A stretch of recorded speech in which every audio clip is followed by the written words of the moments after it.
Let's rock.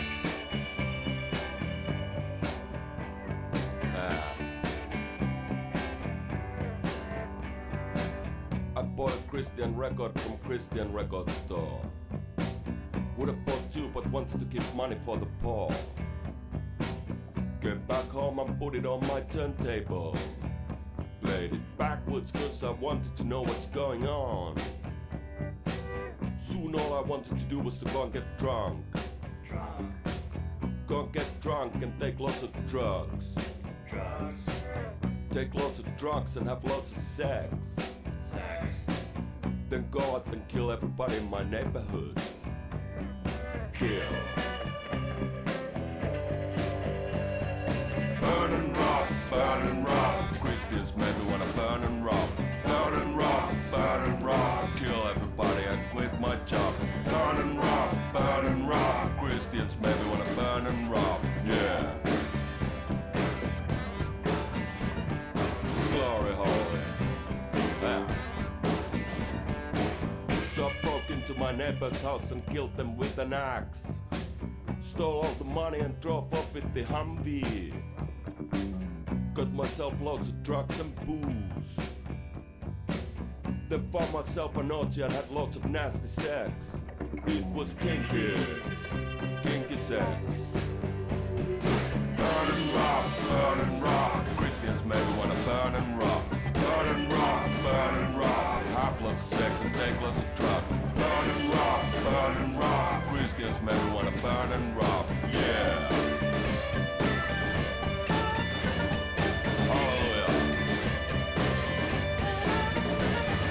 Got myself a gun and robbed the bank. Got all smacked out while I don't gang. Went across the country spreading fire and disease. And I prayed to the devil down on my knees. Dearest Satan, you nasty son of a gun. Dearest Satan, I know I'm having fun. Dearest Satan, I thank you for the sex. Dearest Satan, drugs and all the rest. So Satan, why don't you tell those Christians to make another Christian record? That I don't need to play backwards no more. No more. It's us. Burn and rob. Christians maybe wanna burn and rob. Burn and rob. Love the devil and believe in God.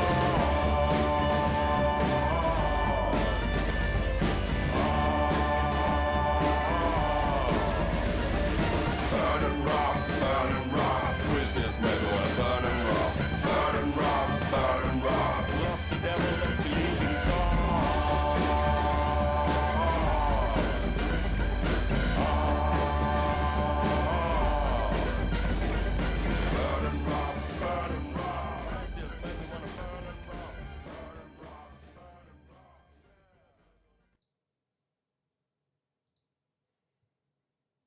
All right. Think I'm going to play. I want to see what this guy's up to. Haven't checked in on Mr. Light Skin Historian with his Mulatto kids have mental disorders. What a fucking country. What a country. All right. Let's see what you're up to, Mr. Light Skin Historian. This with science, and I mean what I say, and it's not to Do you mind if science is like never is not right, correct? Well, let's just keep it. I like his wizard's hat.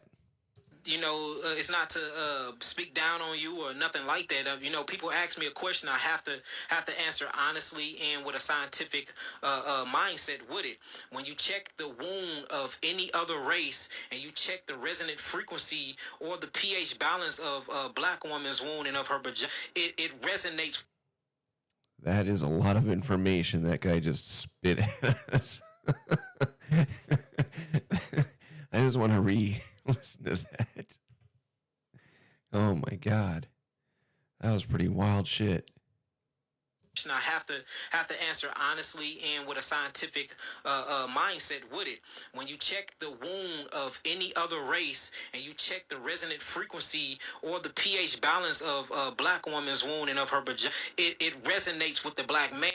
Vagina. I already love this guy. And it's the compatibility is balanced. When you check that with a white man or you check that with a Mongoloid or Asian, the resonant frequency, and even I have a video I can send to you that Dr. Savy spoke on this as well. The resonant frequency and it's funny, this guy's name is Yah something, but he said black, white, those are not even racist, but his name is, I guess he believe this dude is he's bugged out. He's right about some stuff, but he's bugged out. He's confused himself. To me, he mixes different ideologies up and comes up with different type of stuff. For example, his name is Yah something. So he talks about the Bible at first and he tries to mix ideologies up with the Bible. He mixed different concepts up. But since he wants to talk about race and things like that, Dr. Sebi, according to, you Hebrew Israelites, which I do believe in the scriptures. That is my audience, is Hebrew Israelites. But everybody's genetic makeup is different based off whatever nation that you come from. So if a black American is completely different from a Nigerian, a black American is completely different from an Ethiopian. All right, but keep in mind that even a lot of these quote-unquote Israelites in the Bible are completely mixed up. Even the 12 tribes is mixed. All right, the lineage of King David and Christ is mixed. And specifically mulatto background, kind of like. So, I'm going to play the video so I can get to the point, because he called. This is like the anthropology version of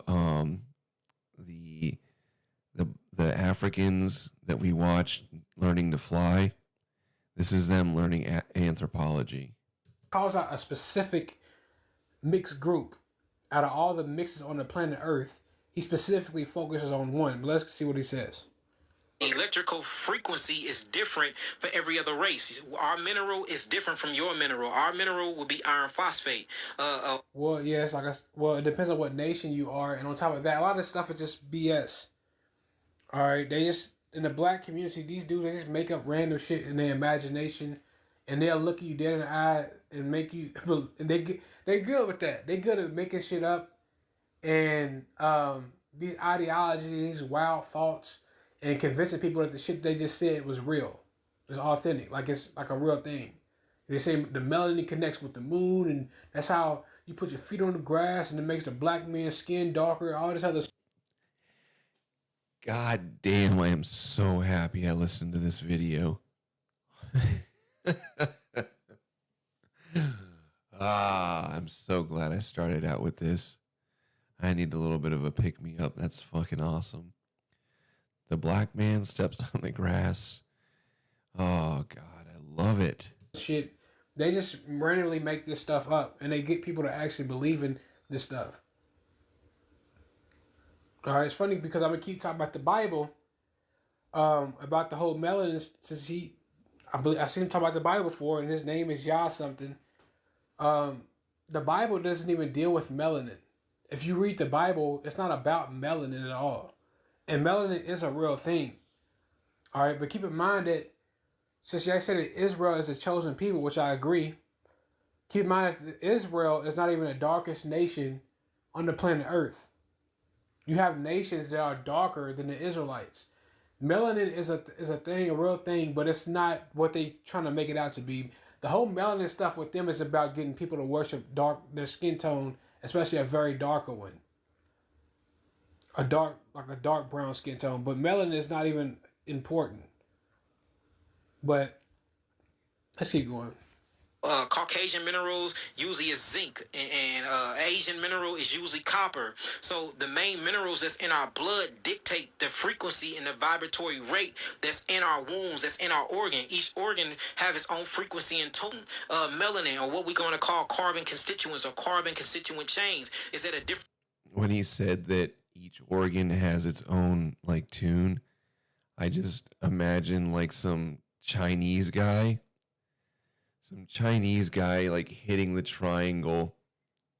You know what I mean? Like he's just finding the perfect pitch for your liver.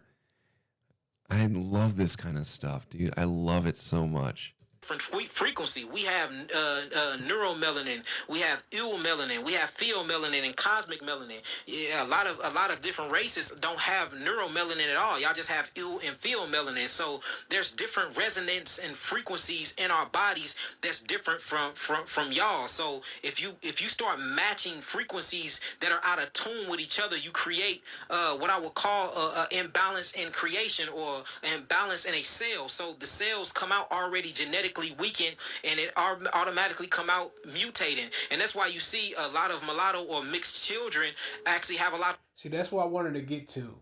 Out of all the mixes you could have pointed out in the world, not everybody, but the vast majority, it's so many different mixes in the world. But why did you singly point out the mulatto?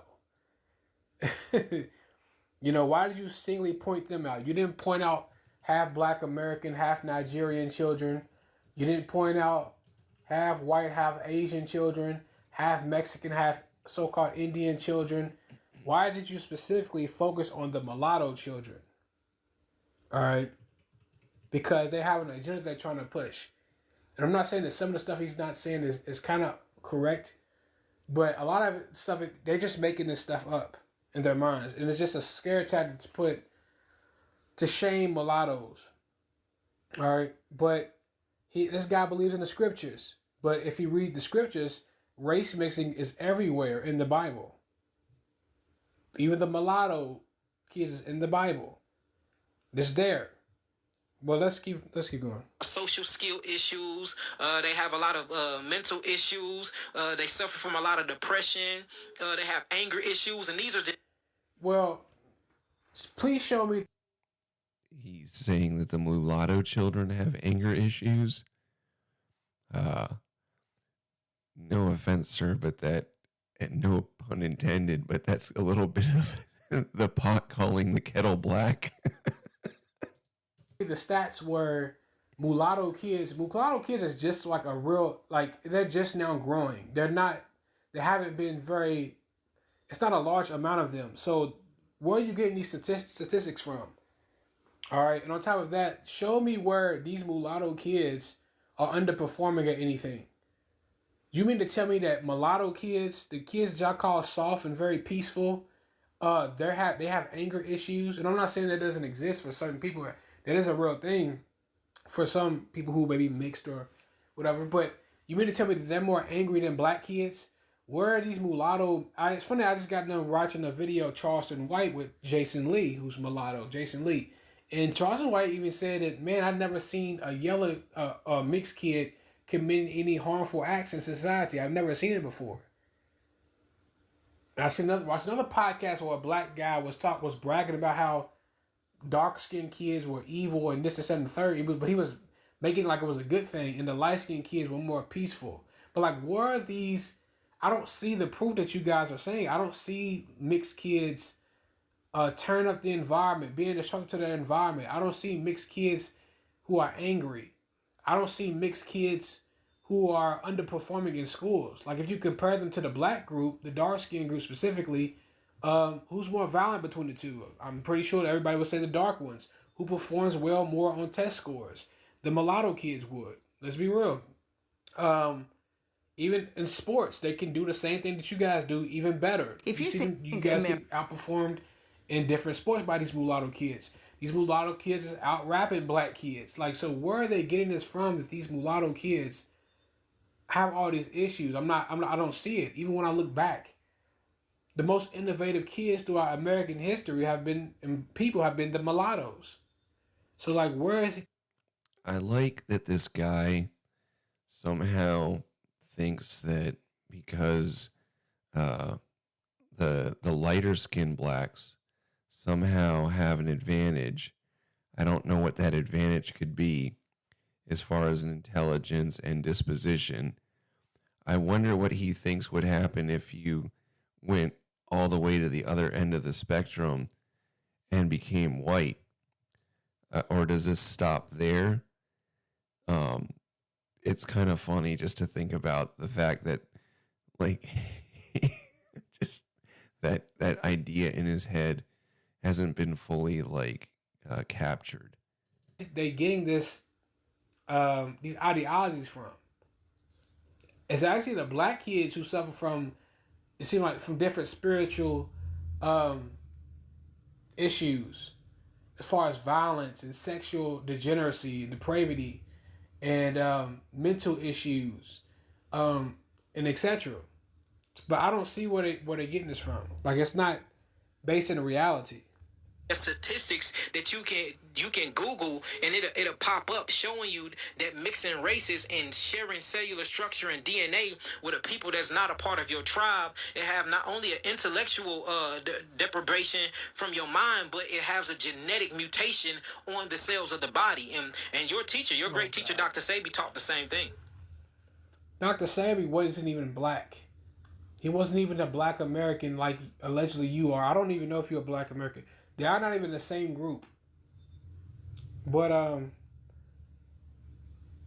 let me listen to all this. A lot of stuff is misdisturbed. It's bugged out. They're just making stuff up to shame mulatto people. And the scriptures do say that the Most High does prefer you to be with your own. But the Most High is not against race mixing. Like, you have to know what time period you in and all type of stuff. I think I just decided that my next deep dive that I'm going to start in, like, understanding is like the actual, like, black Israelite kind of, like, I do have a guy that I'm subscribed to that I've been kind of pushing off, and he's kind of like I think Jared said what was it that you said that guy was? Sufi? Is that kind of like black Israelite? I don't really know too much about that. And a lot of the scriptures have to mesh up with the time period that you in. All right. And the reason why the Most High says to try to stay with your own kind is due to and he was specifically talking to the children of Israel to stay with other Israelites, because he didn't want the Israelites to worship other deities of the other nations. So when they would go off and they would dwell, especially the men of Israel would go off with other nations of women, they didn't want their offspring to worship their deities.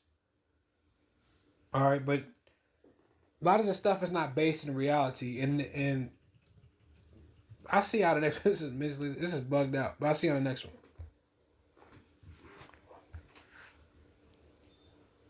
You can make the argument, like he's claiming, well, he's trying to make an argument that mixed kids are confused and this, that, and the third, but nobody's more confused than black people. Let's be real. You know, one minute you guys are Israelites, one minute you guys are, Indians, one minute you guys are y'all over the place. One minute you believe in Christ, and next minute you a gangster rapper. You seem like you guys are going through more so an identity issue than the mixed kids are. So this is not really based in reality, what these people be speaking about and talking about. Mixing. Sorry. All right. What was the other thing I was going to go into? Oh, Cock Launch. You wanted to watch this hilarious video right here. America is the heart of modern civilization. This story will surely change your mind. There, a trade in unwanted children exists, and the way they do it is distressing. It's known as rehoming, and when parents decide they no longer want their adopted child, they simply advertise them on websites to lure prospective new parents. It's a straight... I think I saw in America that there was like a bunch of like foster homes run by the Chinese. I don't remember if this was connected to that or not. Forward as getting rid of an old fridge on eBay. There's no vetting or court orders required. And these disposable children can be handed over to anyone. In fact, until you see it, it's difficult to believe. And we should warn you, it's quite confronting. First Alicia. Oh, yeah, I remember this. Alicia is a very Oh, God. Where did we start?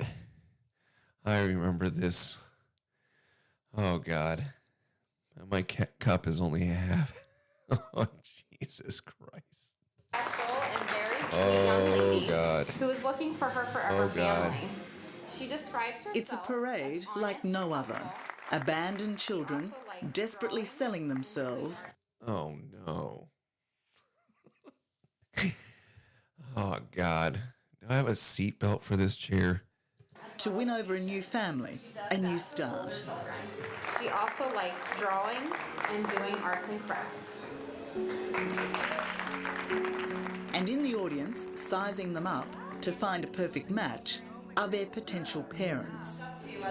Okay, Michaela, you look so cute. That is my girl. Travelling to this so-called matching event today is Tom, a teacher with no children, who is interested in 14-year-old Frank, given up by his adopted family not 2 years Frank. ago and now living in a Frank. care home. Today is important because I get a chance to kind of be a part of something, you know, a part of a family that I've been waiting Oh, to be he's a a part of for good very one, long time too. now. If something happens, then we'll pursue it, and if not, not a big deal. Nothing gained, nothing lost. But Frank is anxious to make something happen.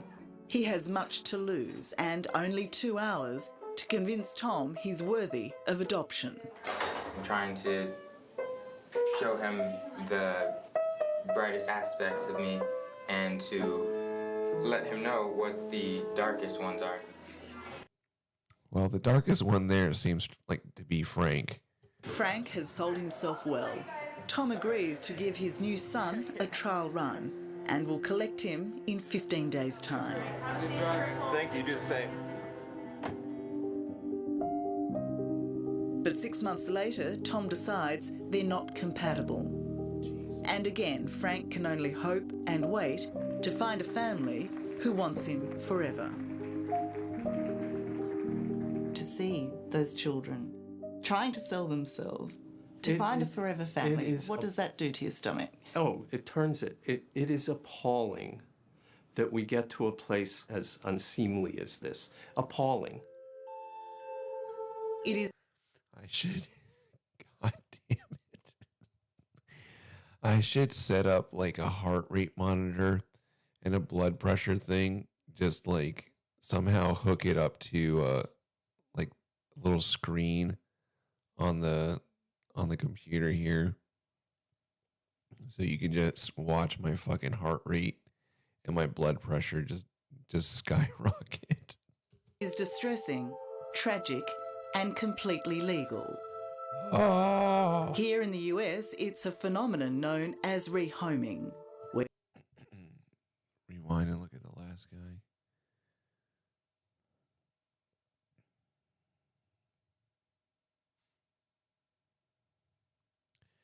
Dude. Oh my God. Oh.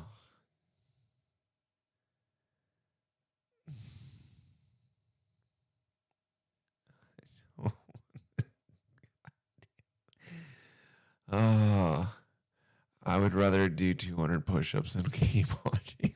where, along with matching events, troubled kids are advertised like goods on eBay and God. given to anyone who'll take them. Mostly they're adopted and often wear the scars of abuse and neglect. Most disturbingly, their parents have decided they no longer want them. Jesus, dude. It could be here in New York City. Here in New York, it could be in Boston. For Adam Pertman, from the Boston-based National Centre on Adoption and Permanency, rehoming is the heartless result of desperation. Desperate people do stupid things and desperate things. There should be legal structures and social structures. I feel like there's a giant dog park in like Central America that I found out about Steve-O, like through Steve-O, where like they just release all these dogs into this giant like field and like forest, and they all just cohabitate and mingle. I feel like if you did that with these kids, they would be significantly better off. And professionals who know what the hell they're doing around all of this. If we don't protect vulnerable children, who do we protect? It's an underground trade in children that could be happening in any suburb across America. It's estimated that there is something like 24,000 foreign adoptees who are no longer with their adopted families. And as we've seen, there are countless more waiting to be rehomed. To rehome a child here is breathtakingly easy. Parents who no longer want their kids simply sign them over to those who do. And that could be anyone. A desperate, loving parent in waiting, or a monster. I was at work today, and someone said something about they just wanted a nuclear holocaust to happen, and I just I almost got myself into trouble in front of my boss. I said I'd be fine with just a regular holocaust. I think it's often that the child doesn't meet the expectations of the family. And so instead of working with a child, they're trying to rehome them. Get rid of them. Dispose of them. Megan Exxon has 5 adopted children, 2 through rehoming. Look at the little girl in her ballet costume with her flower in her hair. I don't know how you can give a child up. As well, Megan is all too aware that not everyone who seeks out these children can be trusted. And what about the people who might be looking at these photos? Who might they be? Well, I think I know who's looking at those photos. Oh my God, dude. Oh God, we're only a third of the way out. Oh God, I'm gonna die. it could be anyone. We know from experience it can be pedophiles and people who are liars and cheats. Well, I think one of those out of the 3 stands out a little bit more significantly than the other 2 that you just listed. this is like a shopping list for a pedophile. Absolutely. Absolutely. 17-year-old Poppy knows the awful truth through first-hand experience. Like an unwanted pet, Poppy's former adoptive parents rehomed her when she was just 7 years old. They delivered her to Nicole and Calvin Eason, a couple they met in an adoption chat room. I kept getting recommended all these cop videos like several months ago, and there was this this continuing pattern of these videos of these lesbians that would go and lock kids into rooms and then manufacture these alarm systems so that if they tried to escape. I remember in 10th or 9th grade in high school, we had to read this book called A Child Named It. And it was the most awful thing I've ever read in my life. And my teacher fucking,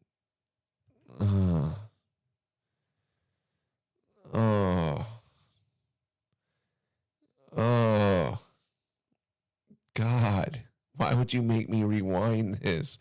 10 seconds is Jesus, dude. God. Oh, I feel like I'm in Dragon Ball Z when they're training and everything is going a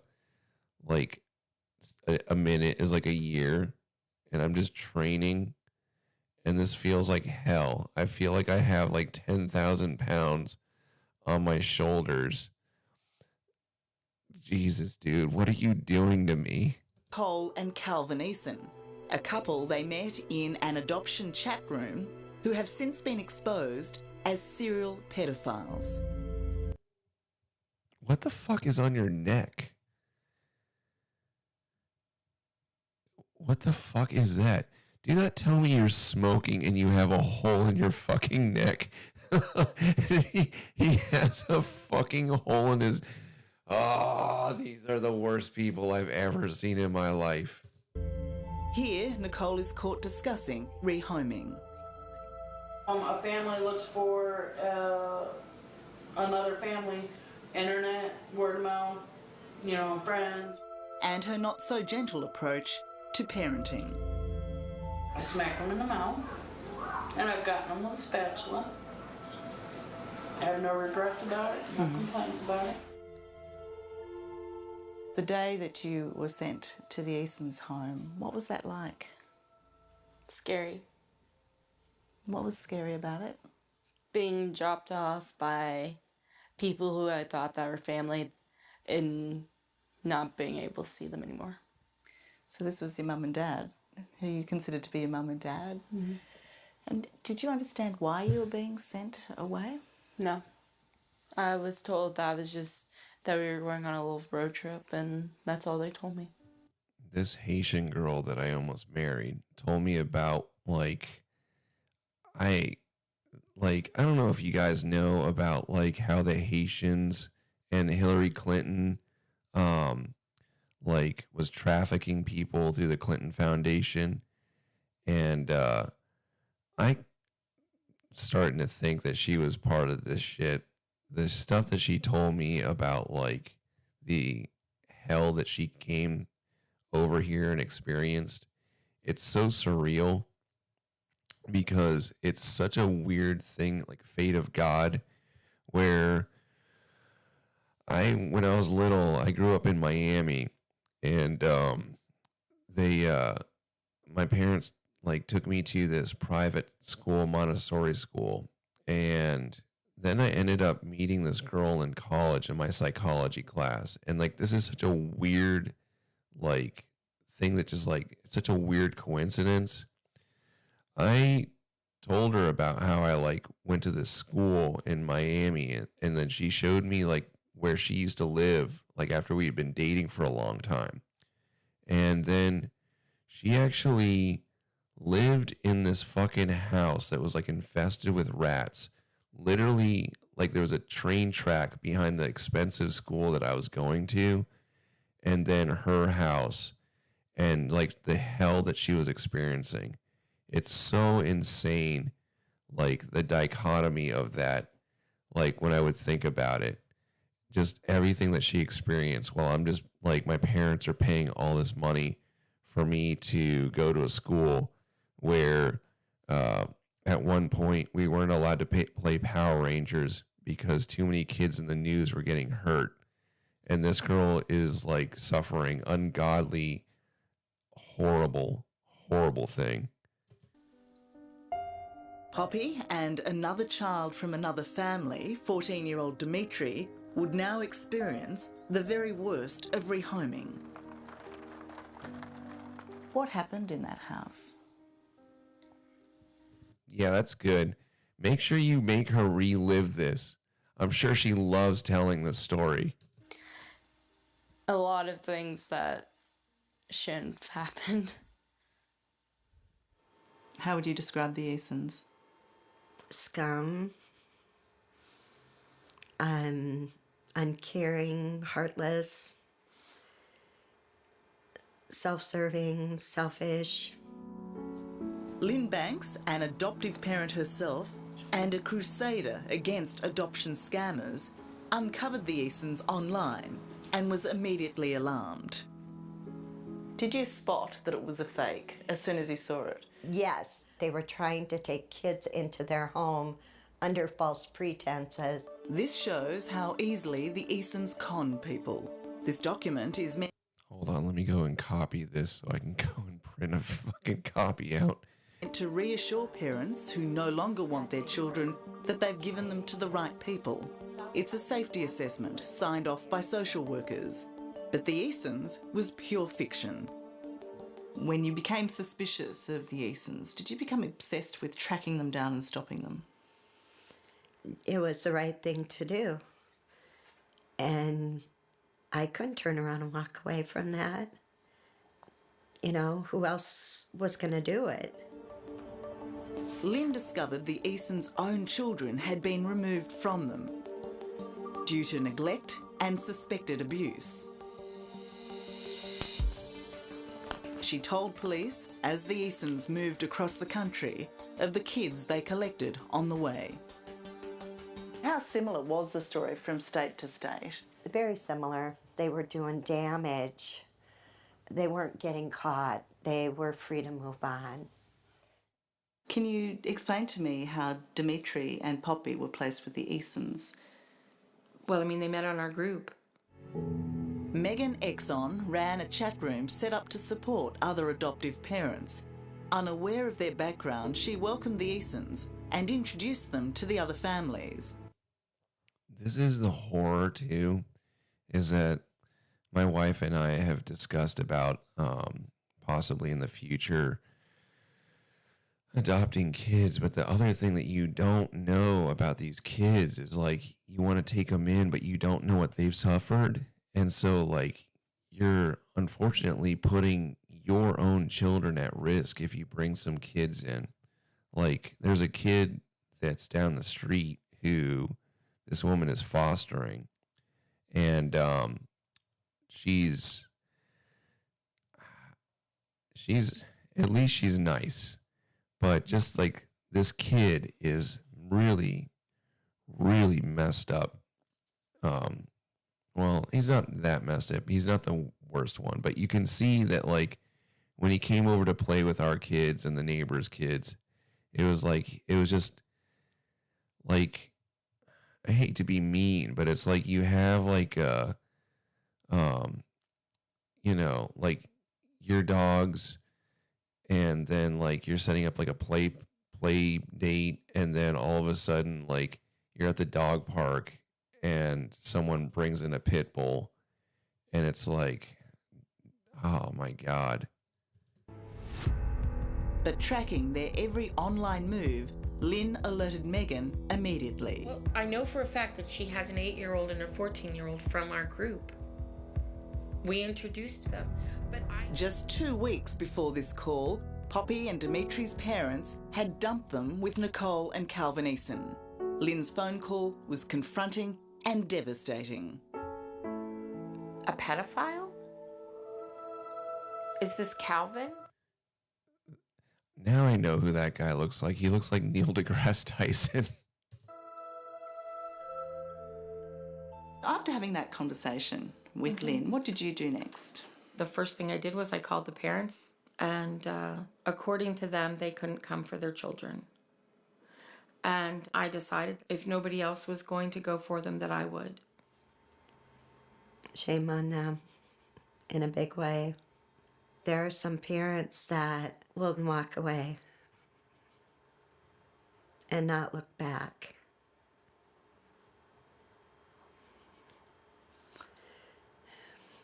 It's an ugly world at times, let me tell you. With no guarantees that the Easons would hand over the children, Megan immediately set off on a 10-hour mercy dash to right her mistake. The house was ramshackle on the outside. It had garbage bags, it had animal feces, it had urine in the front. So you go up to the door and you meet a fairly imposing man, I'd imagine. He's 6'2". Yes, I'm 5 feet tall. I just said, I'm here for the children, and he said, well, you can't have them. And I said, no, Calvin, you can't have them. You don't have a right to them. Lynn describes that decision as very brave. Do you feel brave? No, I feel stupid. Why is that? Because I helped put them in that position. And what did you think of somebody coming and rescuing you in that way? I thought she was a hero, that what she was doing. You thought she was a hero? Poppy suffered what no one should, especially a 7-year-old abandoned child. She was certainly molested. Nicole and Calvin walked around naked. They wanted the children to sleep in bed with them. They had the children watch pornography, and as though it were a family movie. So moved by Poppy's experience, Megan adopted her, and Dimitri found a family too. Although she was now safe, for a long time, Poppy blamed herself for being dumped by the people she knew as her mum and dad, who she could only recently face again. So you met up with your adoptive parents, your first adoptive parents. What was that like? I felt guilt that I did something to them to make them do that to me because I didn't understand why. She told me she didn't think that she was capable of taking care of me anymore. Have you forgiven her for not coming and rescuing you? Not quite yet. Incredibly, even after Poppy was saved, the Easons continued rehoming children. It took Lynn Banks nearly a decade of collecting evidence against them before the FBI acted. With the aid of her testimony, 2 months ago, the Easons were each sentenced to 40 years in jail for their crimes against children. I just can't imagine being in a home with them, you know, and I just can't imagine being a little person under somebody's control like that, and people having their way with you, and I just can't imagine. In all, Lynn's unwavering decade-long pursuit of the Easons resulted in 11 children being saved. Today, for the first time, she gets to meet one of them. How are you feeling about seeing Poppy and Megan?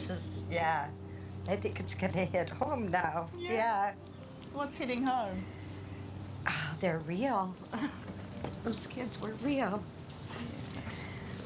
Well, yeah. Look, she certainly is real, and here she is. She is.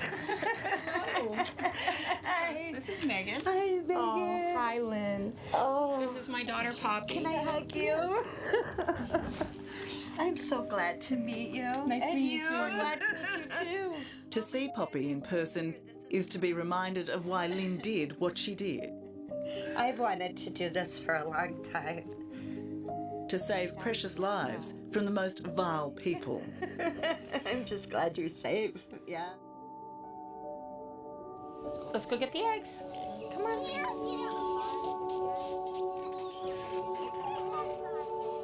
Having found her forever family with Megan, Marty, and Oh my God.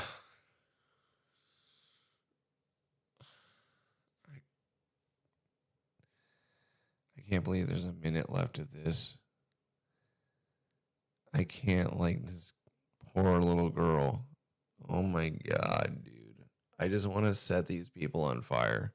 and her 4 adopted brothers and sisters, Poppy has been given a chance to live a life she deserves. What do you think of adults who are able to leave their children with strangers, who can just leave a child and walk away? They're disgusting and they don't deserve kids themselves.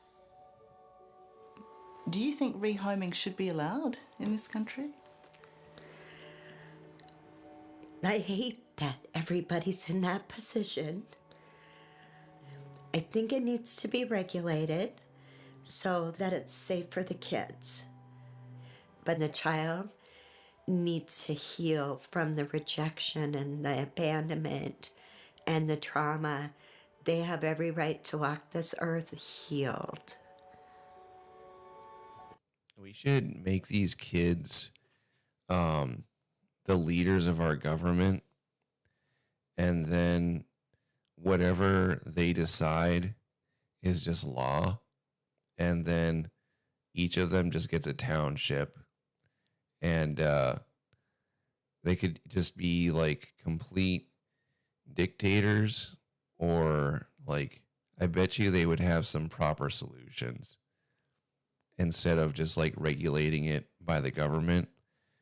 I think whatever solution they come up with for society would just have to become law. Oh.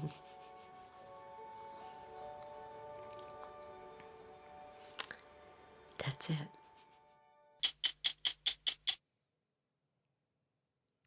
Well, thank you. thank you, Mr. Cocklaunch, for that extremely funny video. I appreciate all the laughs and giggles that we had together. This is an excellent stream, and I'm glad we started off here. What can I say? I just wanted to revisit this. I found this in my liked videos, and I just kind of want to revisit this. I'm not going to watch the whole thing, but I just don't want people to forget. Especially when I was watching, like, recently today about the attack on the Russian air defense bases, and it made me think about, like, I had a chart that I got off 4chan of all the different, like, I think it was like 21 or 41 different, like, bio weapons labs in Ukraine that were all targeted. And it just kind of reminded me of how, like, there's just these, you never know what's going on in these little warehouses that are around you. Lab discovered in Reedley in March of this year. It's first important to remember what this community, our nation, the world went through for the last 2.5, 3 years. The COVID pandemic went on for nearly 3 years. It's commonly believed that COVID resulted from a lab leak out of the Wuhan lab in China. Worldwide. Do you guys remember how insane that was? That you couldn't even say this shit? Like, just that there were people that would argue with you. And if you argued with them, you would just basically be sent to, like, the gulags. It's insane what we just went through. There are 769 million cases of COVID that resulted in nearly 7 million deaths. In the United States, there have been 107 million cases and nearly 1.2 million deaths. In California, there have been 103,000 deaths. China's COVID-19 virus resulted in the destruction of lives, livelihoods, the economy, and business. And the other thing that this reminded me of was around the same time in California, there was like some weird guy. I mean, weird is not really the proper description, but he had his own little lab where he had, like, they had found like 200 plus fetuses in jars that I guess he was just like some backyard abortionist, and like in a little like warehouse like this, and it was just full of dead children, like, aborted. Man, we really are off to a rough start today. Children were stupidly locked out of school for 2 years and were destroyed academically, socially, and emotionally. People lost their freedoms, were forced to get experimental vaccines, to wear ineffective masks, and were lied to over and over by the CDC and government officials. Any of information that challenged the lies and the tyrannical mandates that were suppressed by social media. And we had officials locally that were silent and complicit with all the unconstitutional and destructive government orders. And now they're silent again. So what do we know about this lab in Reedley? Well, on March 3rd, the Reedley code enforcement officers investigated the site after seeing an illegally attached garden hose. On March 16th, the warehouse was inspected, and it was discovered that the lab was producing COVID-19. That's so crazy that they were illegally attaching a garden hose, and that led to them finding an illegal COVID production lab run by the Chinese in Central California. Just like we had a little terrorism camp that was, I think, in Colorado or North Texas years ago, that just kind of disappeared, and there was a bunch of children found there, and they were literally trying to, like, create little terrorists Like, I'm so afraid to like find out who my neighbors are.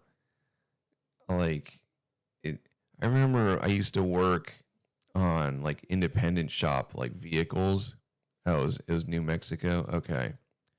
And I remember being in like this like warehouse like rental facility, and you'd have these neighbors and you just see them every day, and you really didn't know what all of them were doing. I mean, you'd see some of them working in their little like makeshift garages and rental spaces, but it really makes you think about like what's in every single rental space.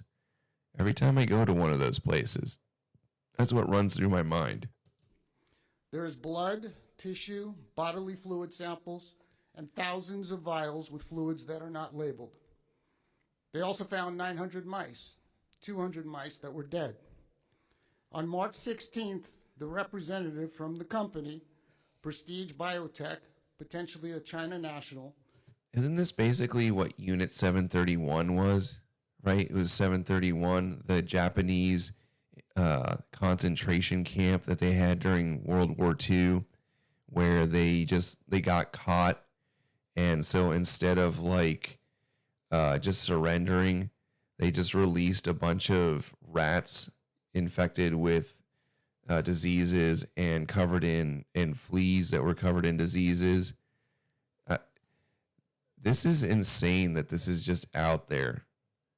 Informed investigators, quote, "These mice were genetically engineered to catch and carry the COVID-19 virus," end quote. Prestige Biotech, that company, is licensed in Nevada, not California. One address listed for this company is a vacant building in Las Vegas. Substack reports that other addresses related to this company appear to be in China, though this can't be verified at this time. And they also report that, quote, "Thousands of packages were found as well, many with shipping labels from China," end quote.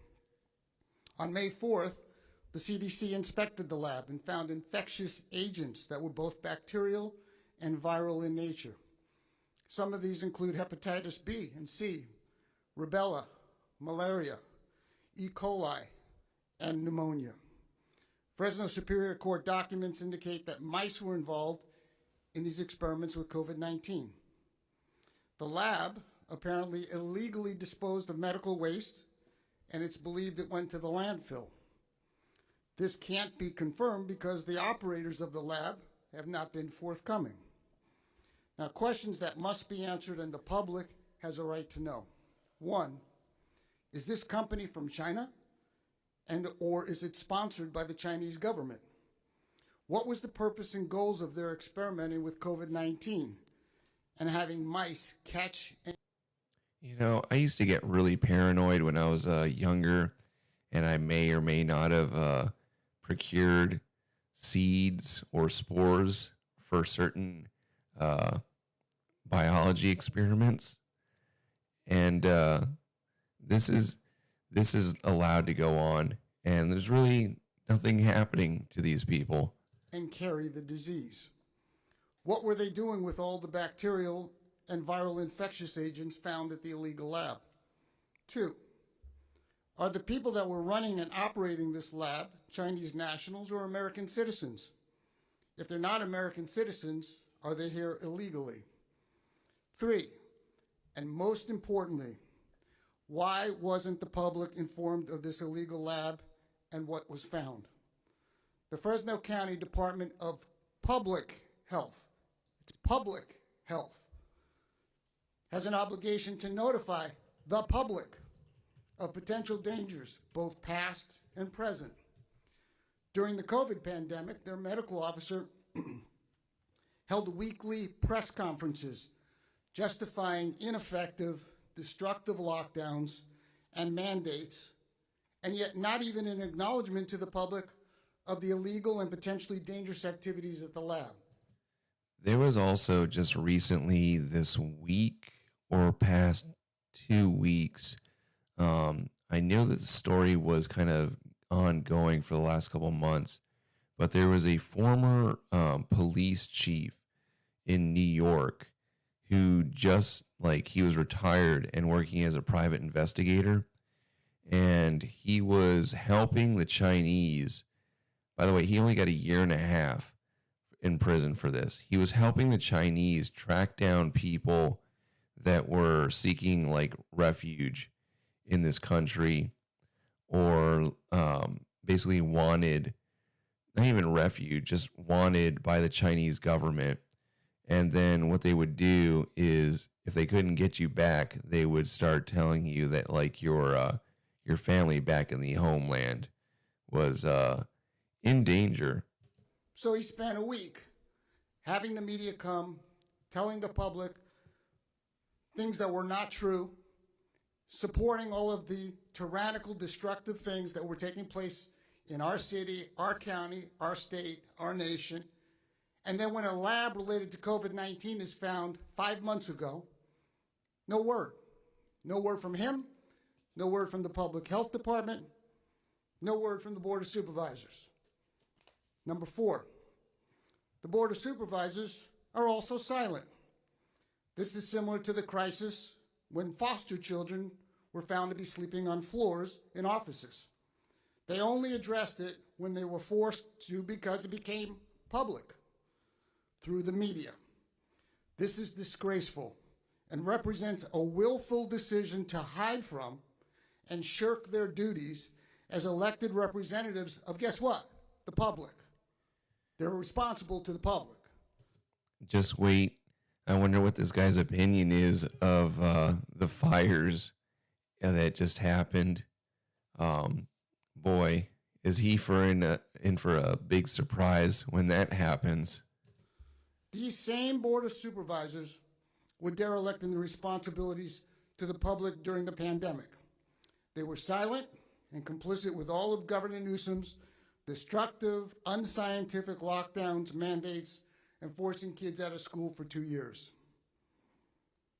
Now we have the same cowardice from the Board of Supervisors, and they're silent again when facing another crisis in the county, again related to COVID. The public has a right to know, what did the Board of Supervisors know about the lab, when did they know it, and why didn't they inform the public? 5, are there any current potential dangers to the public as a result of these experiments and illegal dumping of medical waste that involved COVID-19 and potential infectious agents that are both bacterial and viral in nature? Are there any potential adverse impacts to the farms in the area? How about the people in Fresno County, or even beyond the local area? We know COVID spread around the world. How can the public be assured no medical waste was disposed of in our water systems? Number 6, were any safety measures in place at this illegal lab to protect the public from spread of COVID or the infectious agents they were experimenting with? Oh, you guys want to know a creepy story? So when I was going to church, I had this couple after church, kind of like the female, they were younger my age, and all of a sudden, like, the girl came up to me and said that I reminded her of some Christian comedian. And so we ended up getting like all hanging out and having lunch.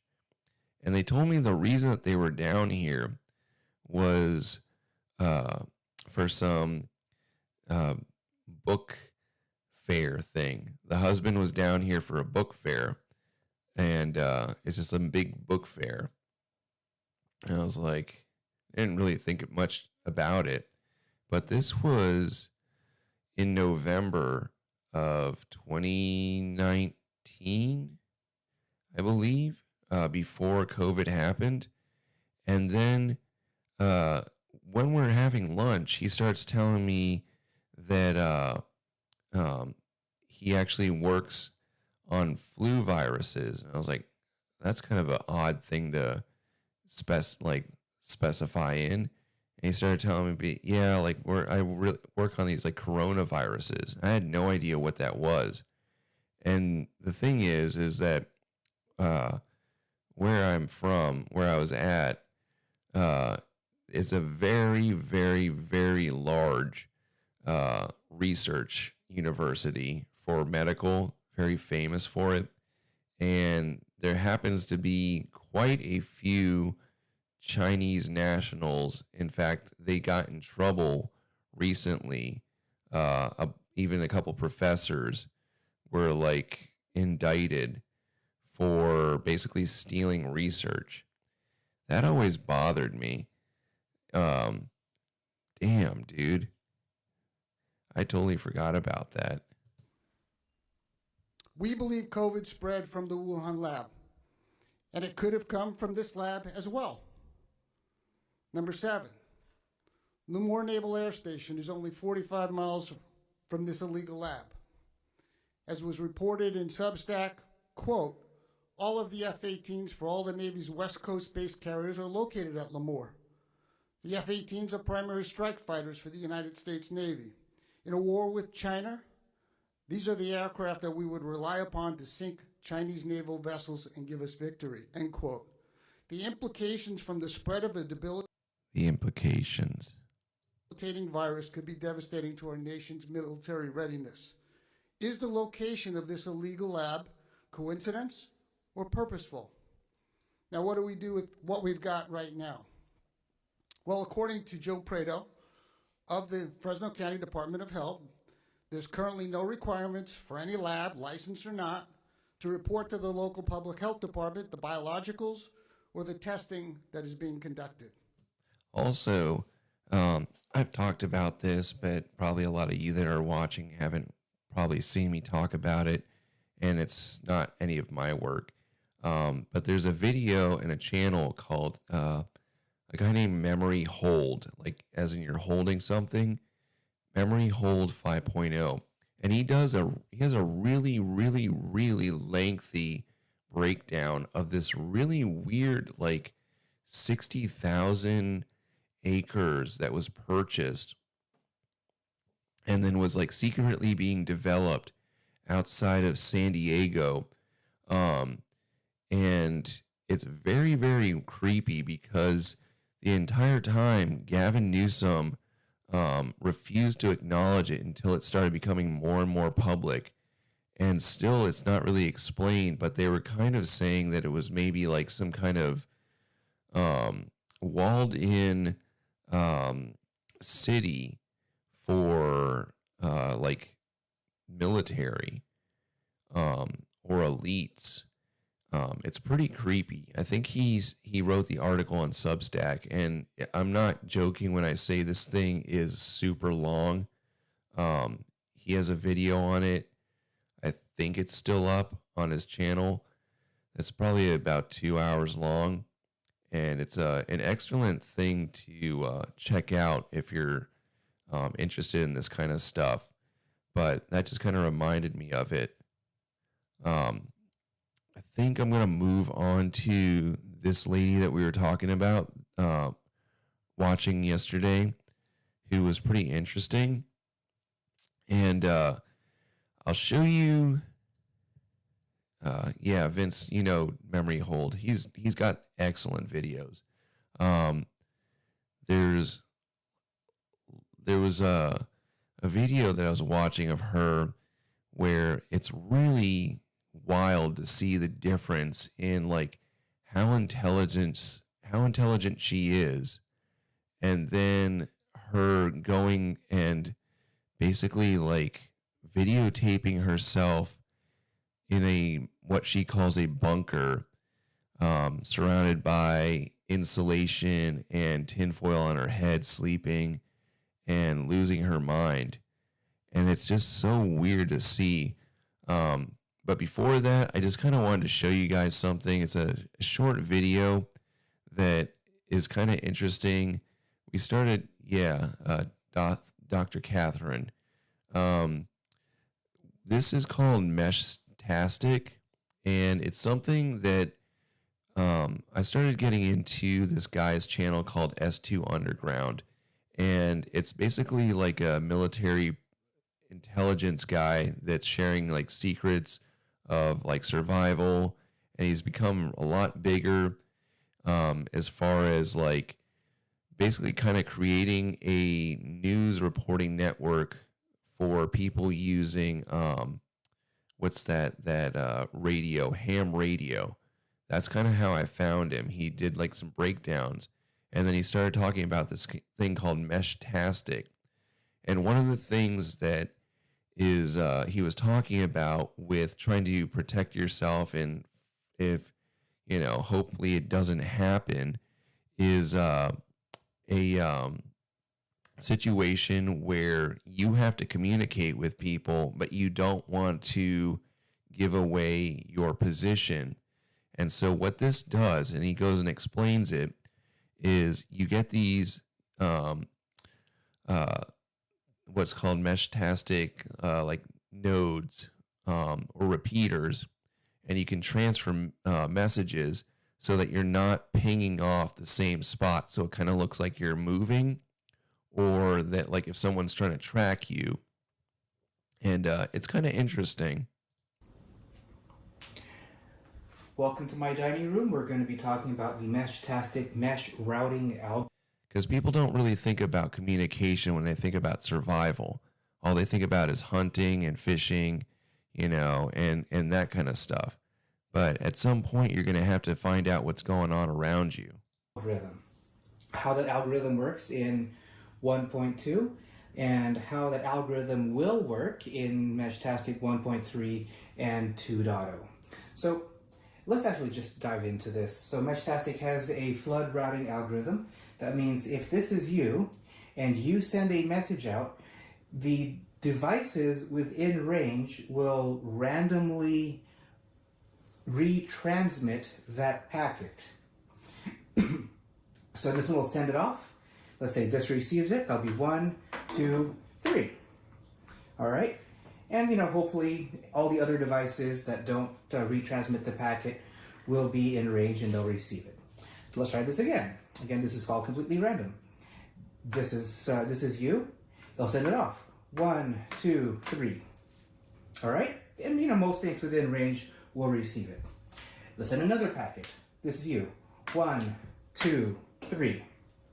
And so it's just hop 3 times, and hopefully the device all the way back there will receive it. Okay? So the problem with this algorithm is all devices are equal. It doesn't matter whether you're near, far, or behind an obstacle, you're all weighted the same. And so let's say this is you, and that all the way back there is your friend that you want to send a message to. Unless something in between is there to relay the message, your friend is not going to receive the packet. So in Meshtastic 2.0, we've actually updated the algorithm to give more preference to devices that are on the edge of the network. So let's say this sends the message out. This device and this device, which are on the edge, will transmit it before anything else near the actual original sender. And because this will transmit it, that one back there will be sure to receive the packet. Okay. What I found as an interesting use for this as well is that you can also send data. So really what you can do is, let's say all the banks go down and you're trying to use like a cryptocurrency or something, you can actually, you know, send money through a network over to each other. And that was one interesting use for that. Okay, so it prefers devices that are further away. So again, if this sends it out, you'll hit this one, and then it'll go back there into your friend. And what you actually don't see here in the camera is behind the rolls of paper towels are another node.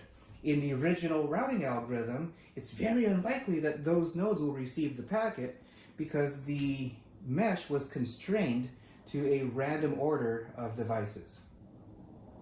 So in the new algorithm, it is a distance first. Again, if this were you, it might get to this one, you'll get to that one, and then it's possible for it to go even further out. So that'll give more preference for the mesh to grow bigger than it could have been before, giving it more range and more signal integrity. So how do routers fit into this? So let's say my beer here is a router. We'll put the router, I don't know. That's pretty much all I wanted to kind of show you guys on that. I just thought it was something interesting.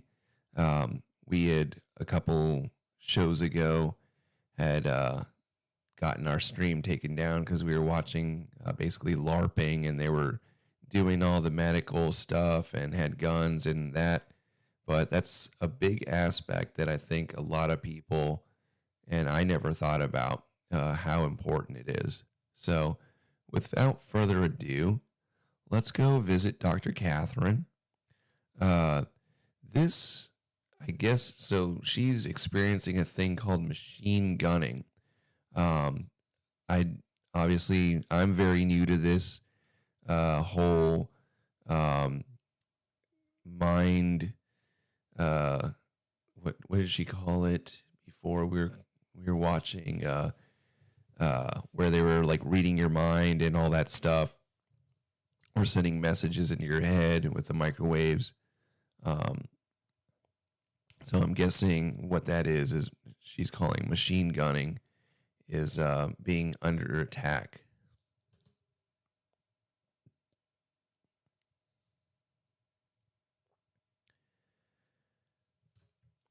Area. I had to reinforce it there to hear the shots coming down. I had to reinforce it here. This is my actual bedding area, and I set a rough layer of aluminium and actual foot protection here on top. Okay, so I'm sleeping on the cushions of the sofa. Okay, and then I am sealed in, and I sleep here like every day, and then I close these gaps like this with bin bags are filled, absolutely filled to the brim with aluminium. Okay, so I am sleeping like that, and already my wrist is being hurt.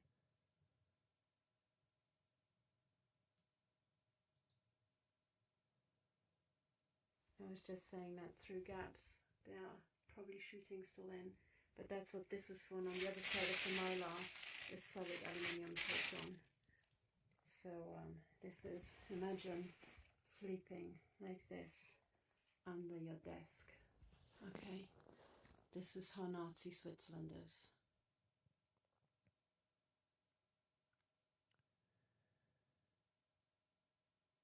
Now, I kind of previewed this video a little bit for myself, and at the end, oddly enough, she starts basically, we were just watching that mesh-tastic thing, but she makes a map of all the places that she thinks she could be attacked from by her neighbors and all the different buildings. Okay, the machine gunning is actually so insane. I am going to lie down here. See that my hand is here and is not touching anything. And you guys want to go out there and save her? Is this one that you want to fix? And meanwhile,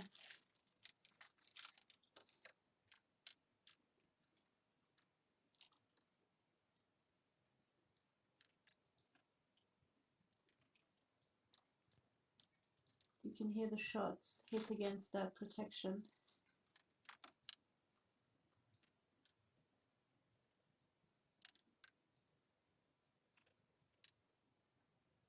So this seems to be coming in from the south.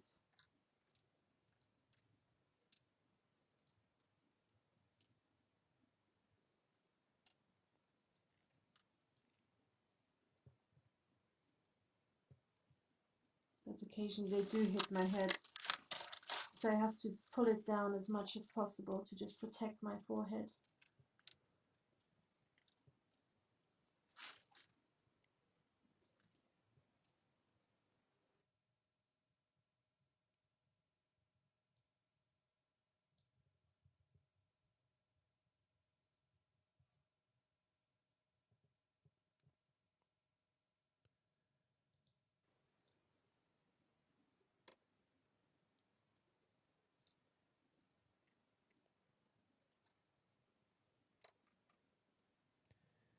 I'm going to go and skip towards the end because this is basically just her recording her sleeping.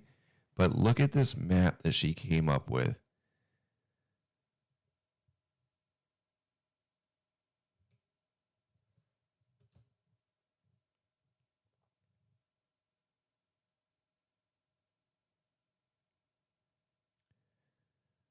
Black satanic goat placed after first murder attempt. Top 2 floors only. Line of sight corridor. Candidate homes with direct line of sight. At least 4 guilty as shots from all directions. Dr. Horton's home. I hope she didn't. Well, she doxed herself. That's not my problem. And police station refusing help since 2015.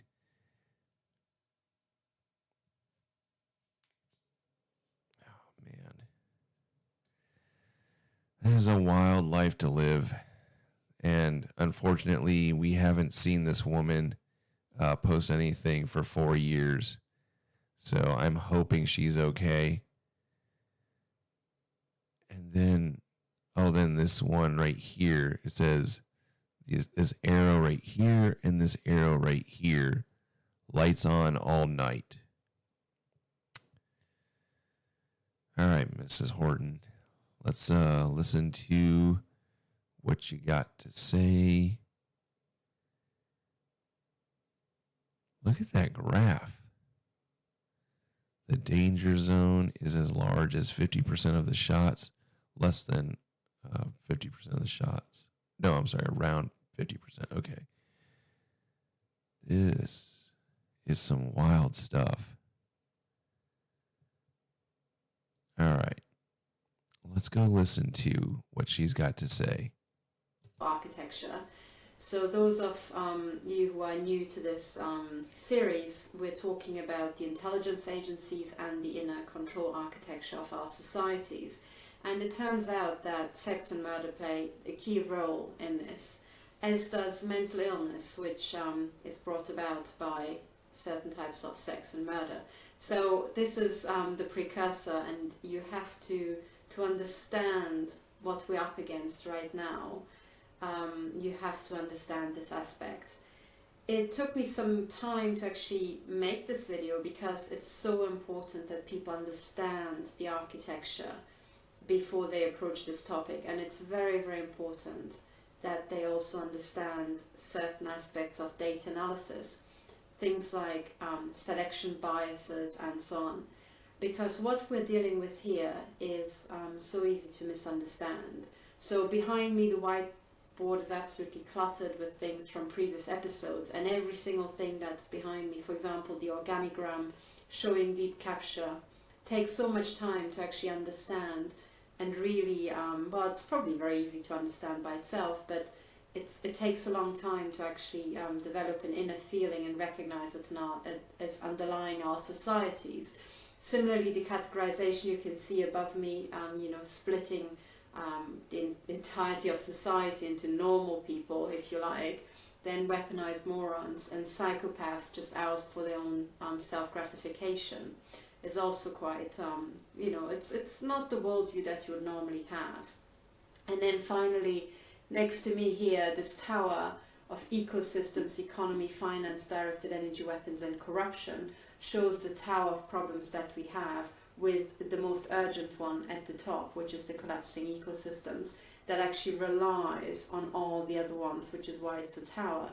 So just like in a tower, you have to make a solid foundation before you can tackle the level above. So in order to be able to solve the directed energy weapon attacks that I'm also suffering from continuously, and whilst I'm also making this video, we have to solve the corruption in our systems. And these two are prerequisites to cycle finance, which is running out of control and has taken our entire societies ad absurdum. And then we can reset the economy, cycle the economy, and only when the economy is cycled towards sustainable and actually, sanity preserving ways of making money and running our our sustenance, only then can we solve the biggest and key problem here, which is the collapsing ecosystems. That can only be solved with a concerted effort and the ingenuity of billions of people together, ironically, and cannot be solved by a cabal of people, as I was trying to explain in previous episodes, which is what the intelligence agencies are gearing up towards. So what's actually being prepared here is another staged world war. So some of you might know that the previous two world wars were entirely staged, entirely financed by American and London banks headquartered in... Holy shit, Dr. Katherine is based as hell.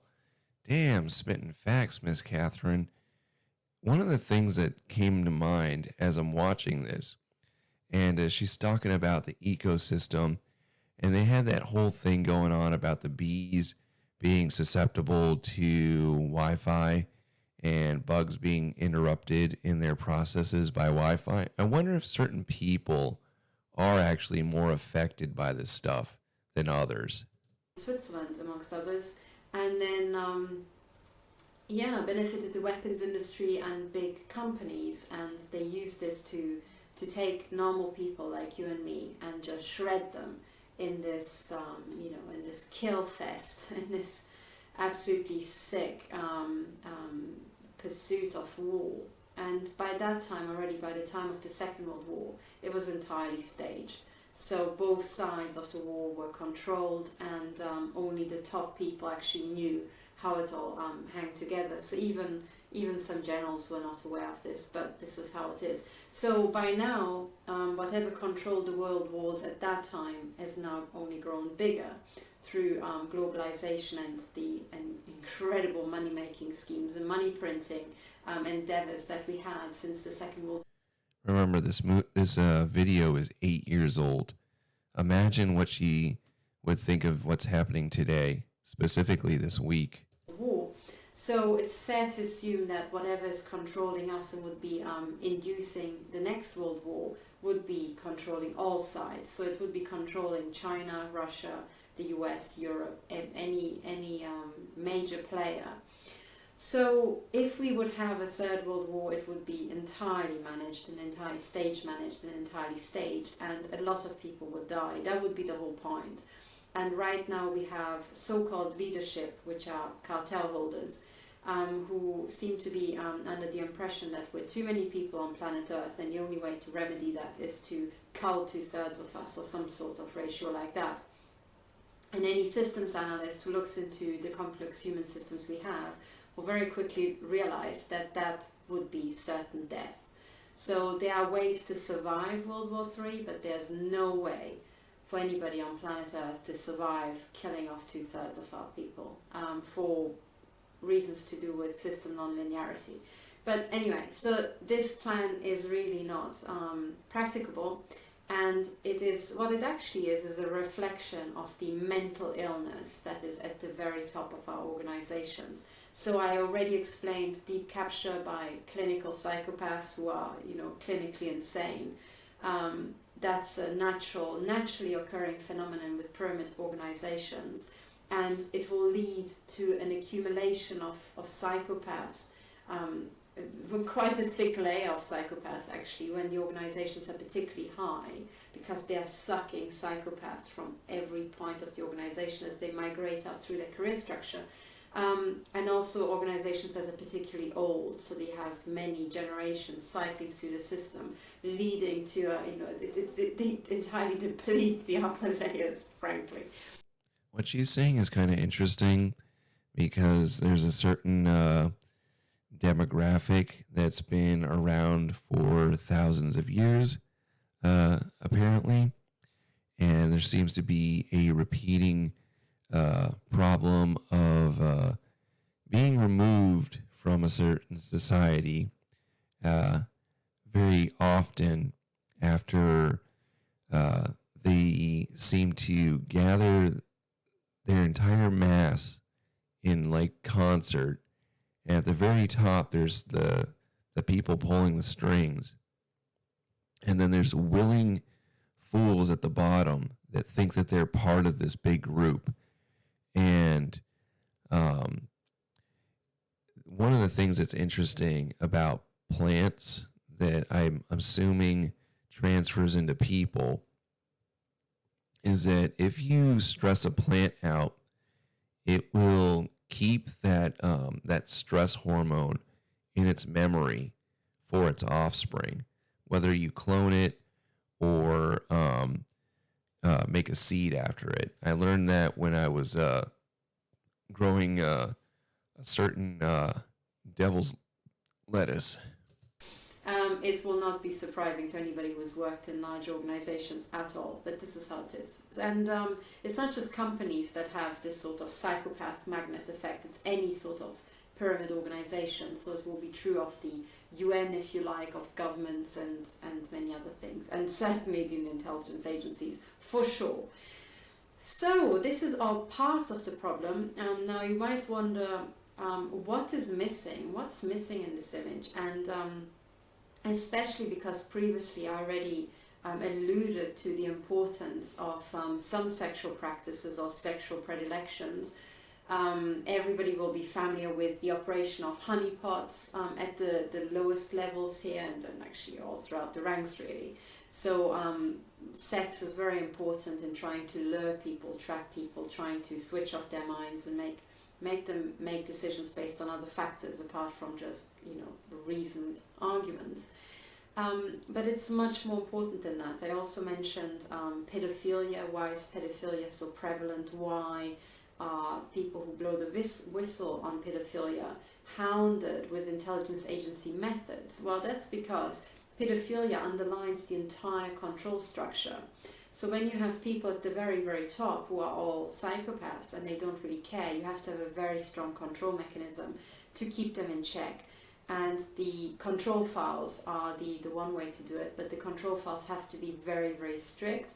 So you can't just have a control file on somebody just because they're doing drugs or having an affair these days anymore. That just won't do, because doing drugs and having an affair is pretty much just fashionable if you're in government or anywhere else. That's an interesting take to think about how when you traumatize someone from an early age and that you're keeping that trauma through generations genetically, and then also that ensures that the next generation you have someone to replace these people at the top, and it doesn't matter if you're genetically linked to them. You can transfer that, basically that psychopathy. So that's not going to do it. So you have to have something strict. So it has to be something like pedophilia, necrophilia comes to mind. Some people mention bestiality. Yes, that would be also.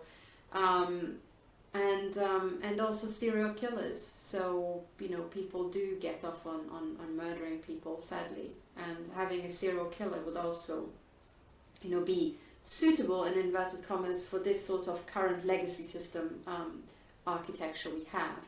So it just stands to reason that as the psychopaths at the top compete and try to impress each other and try to scare each other off, it will just get sicker and sicker. So what you expect to find at the very top are, corpse-loving pedophile serial killers, which is pretty close to what we actually find at the top. So, the theory holds up, but it's much deeper than that, and there are other forms of sexuality that also play into it.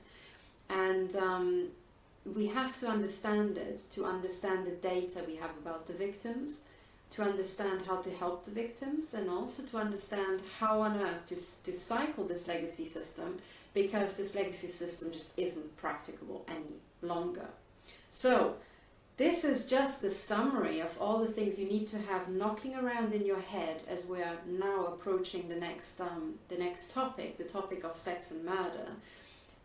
Another aspect that also feeds into it is what I discussed last time, which was monarch programming and MK Ultra, and there were so many programs named differently but doing pretty much the same thing, which is through trauma try to compartmentalize the brain. So mind-shattering sort of programs whereby you would traumatize typically a very young child severely by showing them murder and corpses and something that they would really be traumatized by extremely, and do it again and again until what the brain seems to do, as far as I understand, is put up firewalls to be able to just operate normally. So it would compartmentalize trauma away from normal brain functions.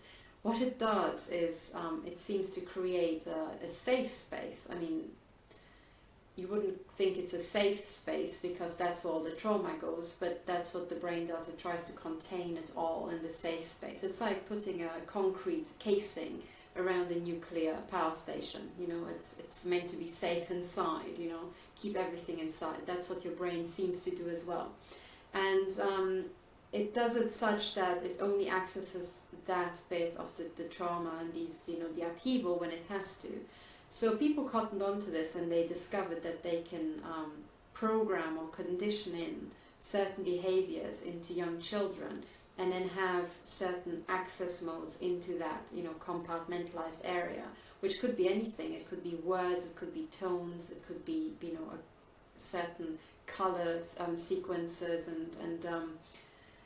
and many things. And it, because the brain tries to really isolate that area, as a result, the paths in would be extremely specific, and the brain would only allow, you know, access into that area for safety reasons if it was really necessary. If it's, you know, you have to understand what the brain actually does first and foremost. It tries to prepare you for what you have to tackle, you know, in dangerous situations. So when you have things like trauma, the brain tries to prepare you handling this sort of very stressful situation, but it doesn't want to just fire any old time, you know. But when it does, it will be fully there. So if you train a child, it seems, under extreme trauma, the brain will have a very strong trigger, because it will be a safety mechanism. Whatever behavior made the child survive that trauma will be played out again, hoping that it will survive a similarly an equally stressful situation again. So what you will end up with is in the brain of a child a sort of safety area that is highly inaccessible for safety reasons, but when it's triggered, it's very strong. So people notice that with Monarch programming and MK Ultra, you can create certain states in people whereby they are highly obedient to their programmers, their trainers, because it would be a survival mechanism. So they would be, you know, they could be induced to do extreme things, and they would just do it. They would just follow the instructions because the brain is in an emergency mode. And again, you know, that would be done with different form of trauma, and pedophilia comes into that, you know, traumatizing children through rape, traumatizing them through making them watch the murder of other children, and so on and so on. It's horrific stuff, and this is already where sex and murder are tied together. So all of this, you know, goes into the Monarch programming. And again, you would, as I explained last time, you would have to have very strong controls, even beyond the control files, on the top level people, which has to be something like Monarch programming or something comparable, because you will be dealing with psychopaths who might not even care about their control files. Remember, they are impulsive, they don't have remorse, and they don't give a damn about you. So you have to have something hardwired into their brain. So this is why Monarch programming at the top level of, say, the intelligence agencies or the military, or equally, you know, dangerous and powerful places, would be an ingredient. So the previous generation will try to control the next generation to, you know, make them just obey rules. So you end up with these organizations where at the very top everybody's a frickin' pedophile, and, you know, Monarch programmed and totally whacked in the head. And this is why, you know, this is why, because at the very top that's the only way to have control. So, okay. Now also I'm inviting actually comments and suggestions and help, because things like Monarch programming and trauma pervade the upper parts of all these organizations, and they will have tentacles reaching down all the way, because this person would want a slave and this person would want a slave, and so on. So actually monarch programming and trauma-based mind control, pedophilia, rape, and any sort of trauma and control of others will be pervading our society. So there will be millions of people exposed to this, millions of people suffering from it. And if we really want to cycle our legacy systems, we have to find a quick, reliable, and good way of cycling out of that as well.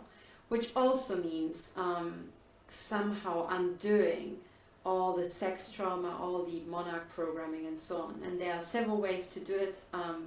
If people remember what has been done to them, it means that the brain builds a bridge in, so you don't just have the safety, the emergency entrance in. Your brain suddenly starts to have other links in. It's like dismantling the concrete. It's interesting that with psychology, like being kind of a not an actual social science that kind of emerged in the last 200 years or so under that name, but this phenomenon has been occurring for as long as history has basically been written. I would assume that you can basically find good examples of this in the Bible and other ancient texts, but it's interesting that it only has kind of a name now. And I'm wondering if beforehand, or if this is like a secret knowledge, because like now we can spread information between each other so much easier.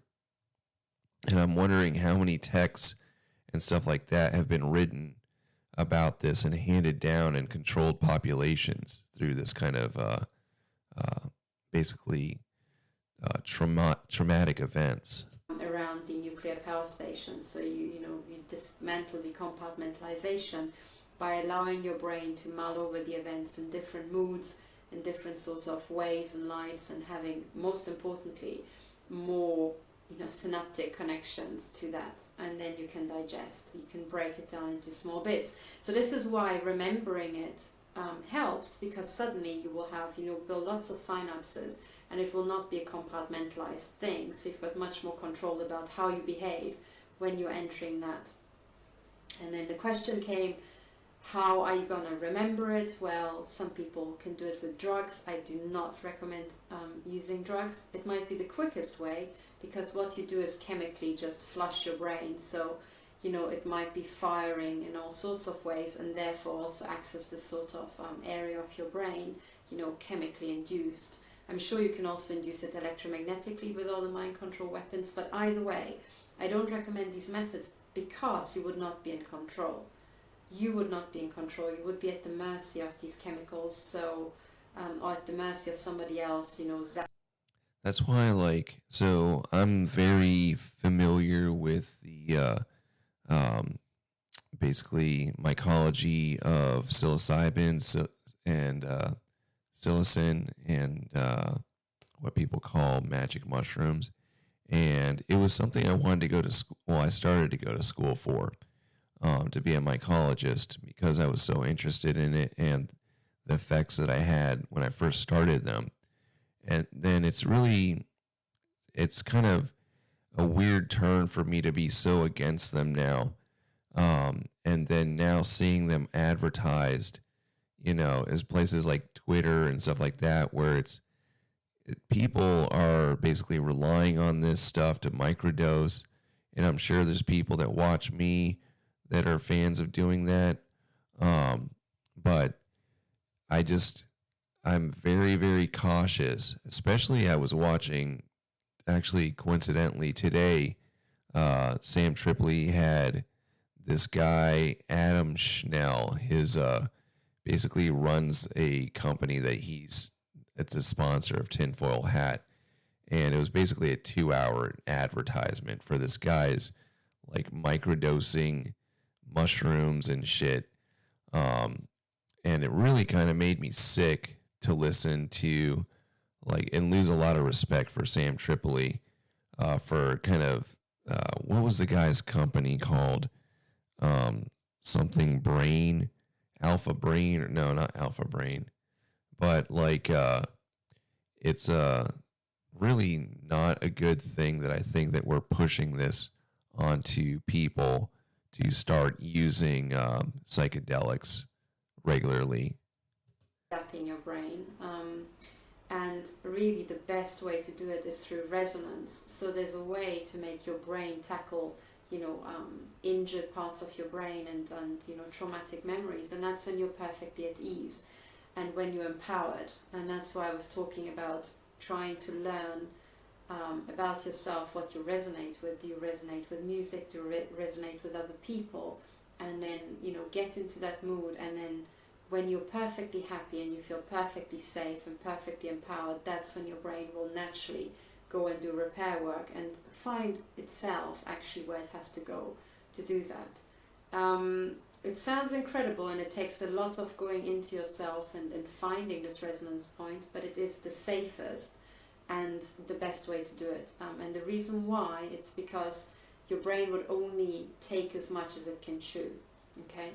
So you would not be flooded with this trauma, but you would actually, in a lasting fashion, digest it, break it up, come to terms with it, find a way to, redefine it and then move on. So I bang on about this because this is so important. Right now we're stuck. I'm a victim out here, I am being held down by a bunch of gang stalkers and degenerate thugs in the intelligence agencies who are mutilating me to death with their mind control, experiments with their nanoparticles. My head is being irradiated and shot into non-stop in my home.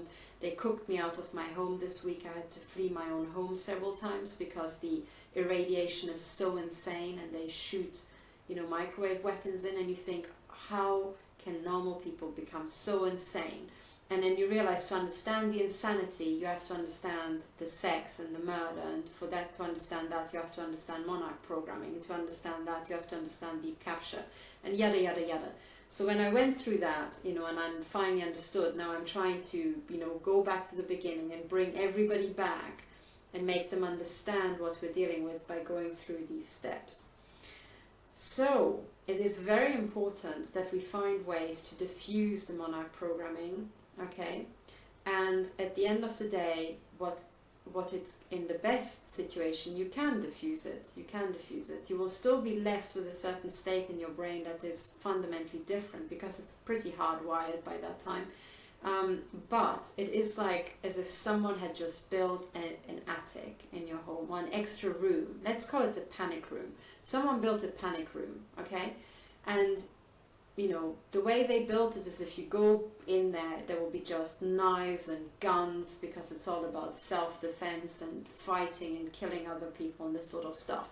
If you don't like it, by the time you found the entrance to your panic room and you found the key, and you can go in at your ease, you can just open the door, look at all those weapons, those knives and balaclavas and machine guns that someone put there, and think, I don't need this.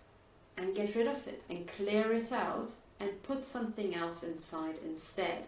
It really works like that. So for the people, there are people who actually went through this, it can become your own panic room, but it has to be yours. You choose the keys. You choose the keys to access that room. And when you go in there, you're safe. Okay? You're not in war mode. You are safe.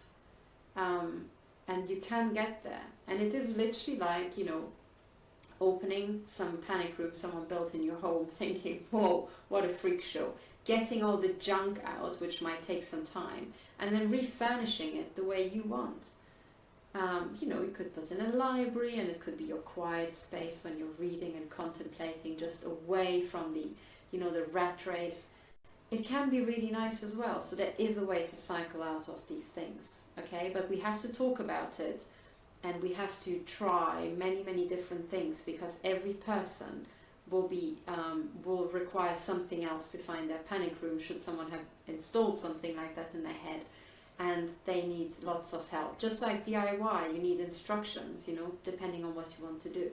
So we need to open a discussion now, and we need to get going on this. So, and I know for sure, for sure, that the vast majority of agents in military intelligence certainly will have been put through something like that. So anybody from, you know, MI5, 6, the BND and the NBB who's listening to this probably knows what I'm talking about. And I'm talking to you guys and girls because you have to sort yourselves out for us to cycle the system. Because remember, I want to be here. When you guys, you know, started your takedown operation, I was here, and now I'm here. Well, you know, really, I'm needed there, and I'm pissing around with your stupid corruption and your idiotic directed energy weapons, and I have to spell it out for you, so please, hurry the fuck up. But anyway, there we are. Okay. So, now on to other forms of sex and murder. And so, just to recap, the pedophilia we already discussed, that's for the control files. The child murder, the human sacrifice and all that sort of stuff, that's for the control files, okay? It's to generate the control files. But there are extra levels on top of that. And I want to talk about two aspects here, and I have to approach both of them.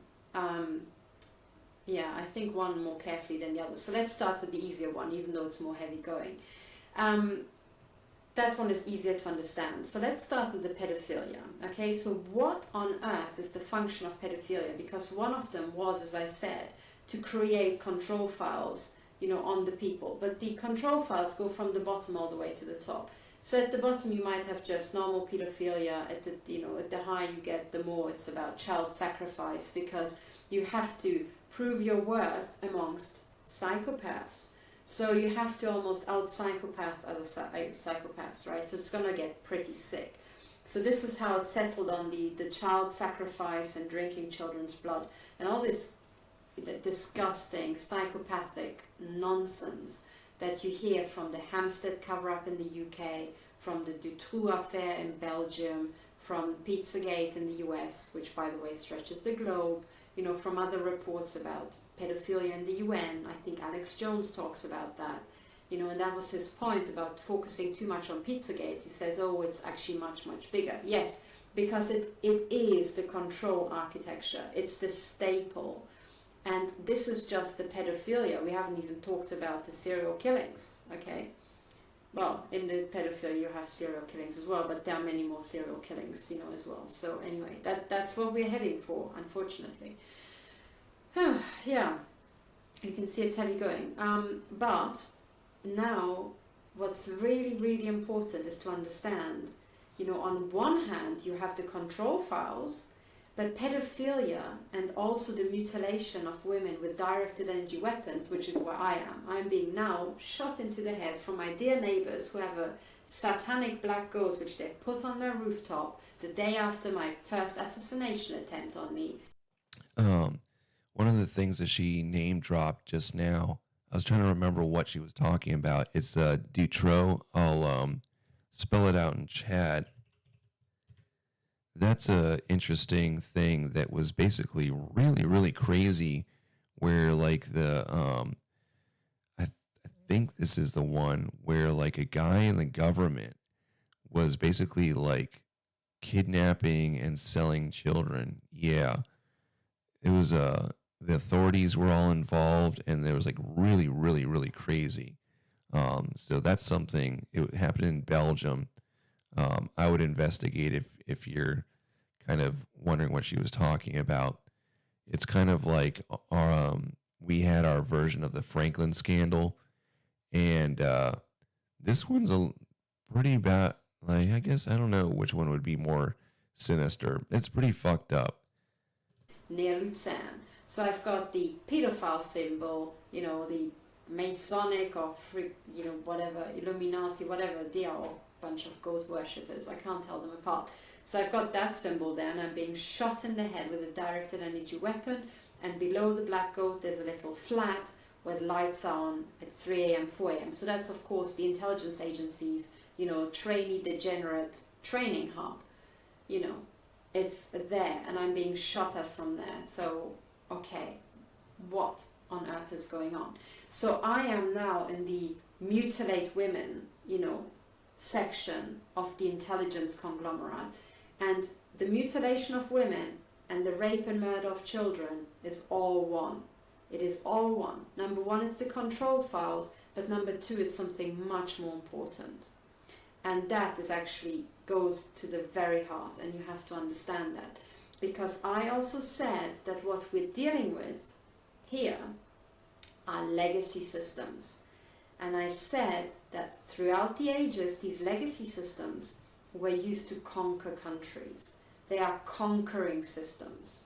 And in one of my videos, I have to look back which one it is, I made a diagram and I said how it's the one where, you know, the top stays at the very top, and I explained what the system inversion is, and how a system inversion, like promoting all the gang stalkers and so on above academics who work really hard, which is what happened to me, and promoting them above people of high integrity who work in their community, you know.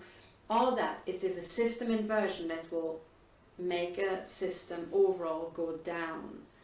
Now, why would somebody want to make their own system go down? That's because someone else is doing that, someone external, okay? So what this is, it is a conquering system. You go in, you infiltrate a country, say, you know, typically it would be, in the olden days, it would be the kingdom, you know, of somebody, of some king or queen. You infiltrate it, you drag it down so that then you can come in with your system and conquer them. So you have to drag them down, okay? And this model, that's where the pedophilia comes in, is ancient. It's ancient. I'm not a historian, so I can't, you know, prove to you that it's going back to whatever, you know, ancient Egypt, but I'm pretty sure it does, because it is such a winning formula. So again, what it does is you are making control files, but you are putting, in a sense what you're doing is you're promoting people up whose top qualification for the job is that they're pedophiles. Not because they're brilliant at what they're doing. You know, if you've got two people and one of them is normal and is brilliant and the other one is equally brilliant but a pedophile, you'll take the pedophile. Now, if somebody's brilliant and somebody's less brilliant but a pedophile, you will still take the pedophile. Okay, because you've got a control mechanism over him. So already this is a system inversion. So overall, you will push your system down, and it will happen again. It will happen again, and as you know, It's interesting to note also that my wife was asking me about why they used to like ban gays or whatever, like the actual like reasoning, and what. You know, there's what the public understands, but then what the real true reason is that they're easy to blackmail. What's interesting too is now that homosexuality is more acceptable, now the blackmail is pedophilia. But that was one reason that they didn't like gays in the military, especially in intelligence, because it was so taboo that it was easy to blackmail. That's how, like, that was basically the foundation of the FBI and Herbert Hoover. Entrepreneurs, for example, know one entrepreneur said category A people hire category A and B people. Category B people, as in terms of skill and performance, hire category B and C people, and so on. So they will hire people on their level or below. They will not hire somebody above them because it makes them look bad. So a boss is not going to hire a really clever underling because he will then, you know, feel bad. So that's what it is. And once you've put a pedophile in who's slightly worse than the brilliant person who you might have hired, well, the overall system sank down, but at the next level of hiring, you will only hire on his level or ideally below. So you keep, you know, ratcheting down in terms of performance in your system like that. So having pedophilia as a control mechanism is one thing, but it will automatically lead to a decreasing performance in your system. So you wouldn't want necessarily to do it with your system. You'd want to do it with somebody else's system, okay, before you conquer them.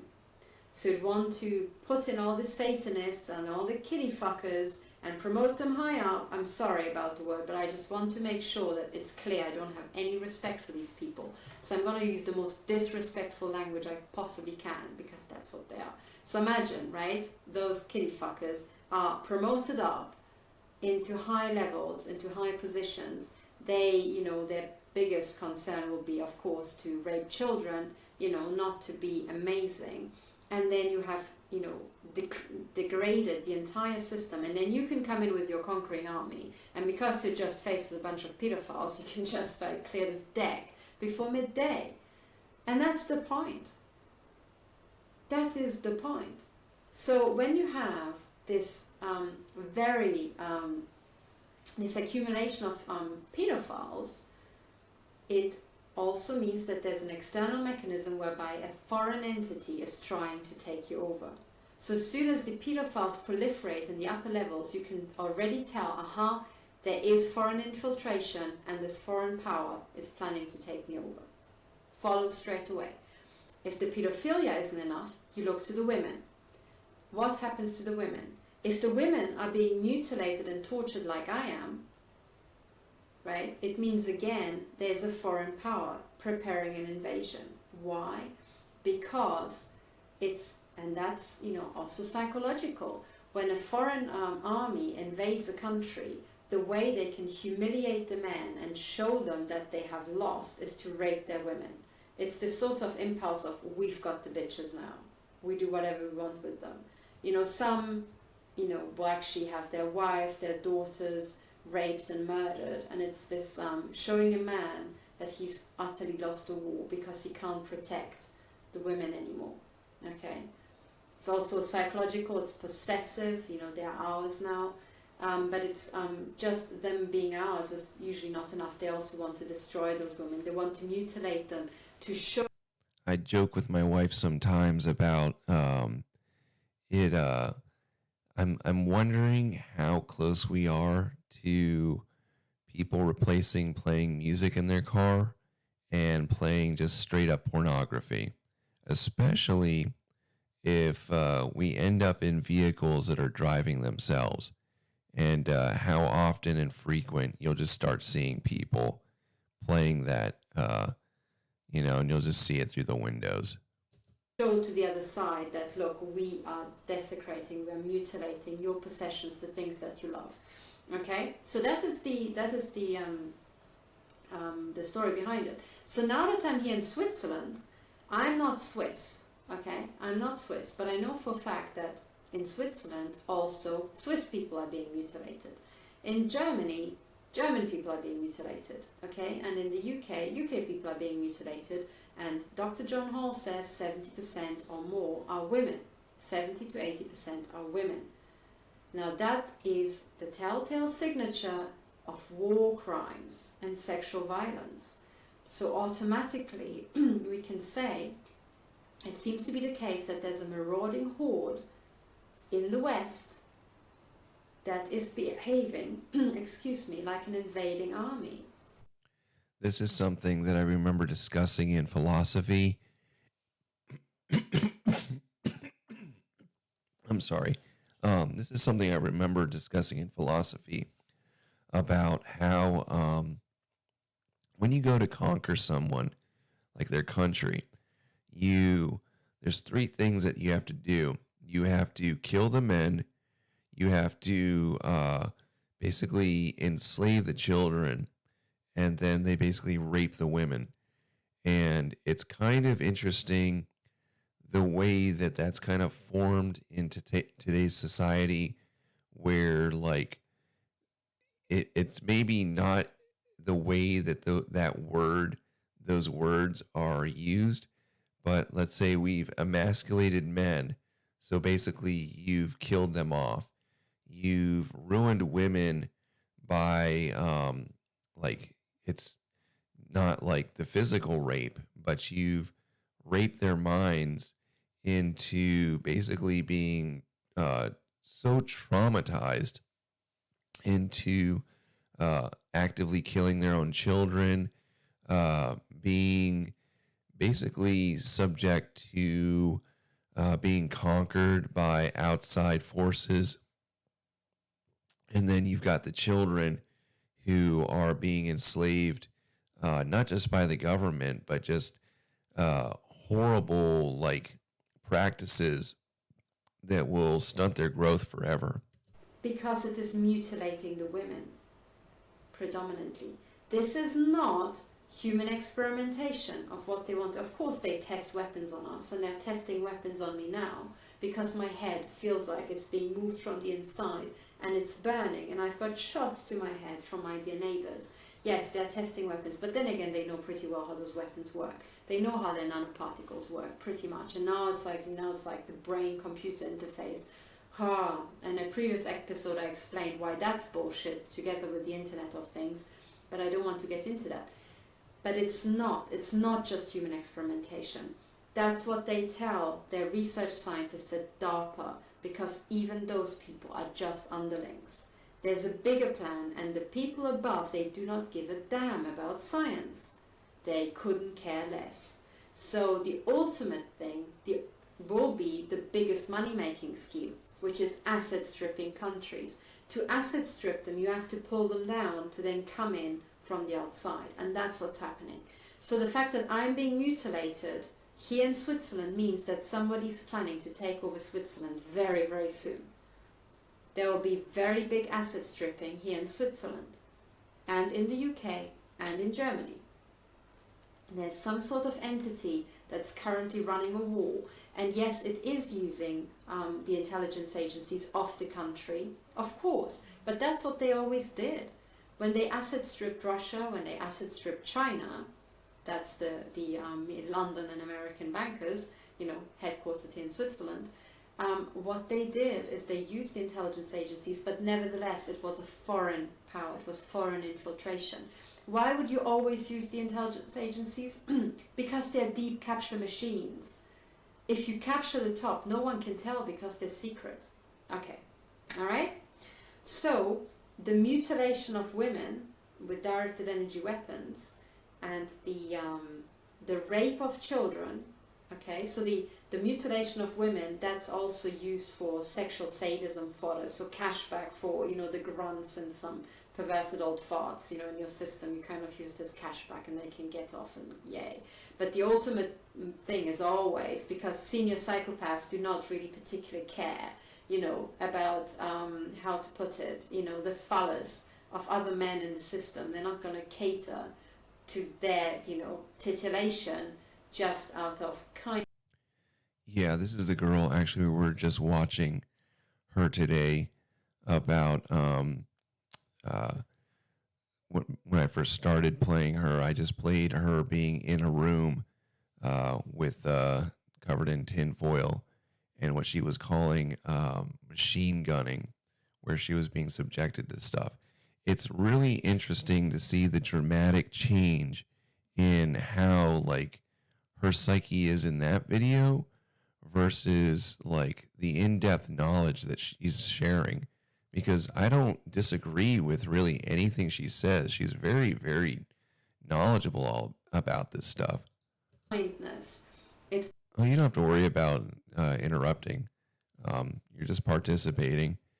And it's good that I kind of take breaks so I'm just not ripping off this lady's video. Will have some sort of function for them, typically money-making scheme and power for them.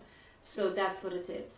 And the question is, what is the power? And this is it. It is the asset stripping of that country. Okay? That's what it's about. So now you see the close connection, hopefully, between the mutilation of women, that being a war crime, being sexual violence, and the asset stripping of countries, and also pedophilia, rampant pedophilia, being the precursor to a country being taken over. Now, from previous news reports, I think in the UK press, we already heard that previous, long ago, previous heads of MI5 and MI6 were involved in pedophilia, not just organizing it, which just goes without saying, but also consuming it. And that's, this entire architecture. And then also, you guys probably, I don't know, you might lose respect for me for this, but I used to be quite into the swinging world. And I started off as a single male. And what's funny is because I obviously, especially as a young testosterone-filled young man, I have quite a few stories, and I learned a lot about people through going to swingers parties. But the reason I got into it is because I didn't like hookup culture as far as like going on Tinder and then taking a girl on the date and knowing that I don't have any interest in her and then just trying to like lie to her to get her in bed. So my thinking was basically there's going to be no feelings toward this, and that's the understanding of it at the beginning, and it'll kind of satisfy my sexual addiction because that's one of my vices. And I saw some wild shit. I've shared stories about it on another podcast. I'll tell those at another time, but I've really, like, just not even participating. I would kind of just go just so I could see and study people. I know it sounds kind of weird, but I learned a hell of a lot. And I learned to really, like, analyze people, and I could see kind of like, I don't know how to describe it, but I can really see into people. I can see kind of what makes them tick just from kind of seeing these people be their true selves. And it would be really everyone. Like, I've seen everyone. I've seen all kinds of people participating. I've seen high echelon people, just the lowest of the low, and you really get a grasp of like the human psyche from that.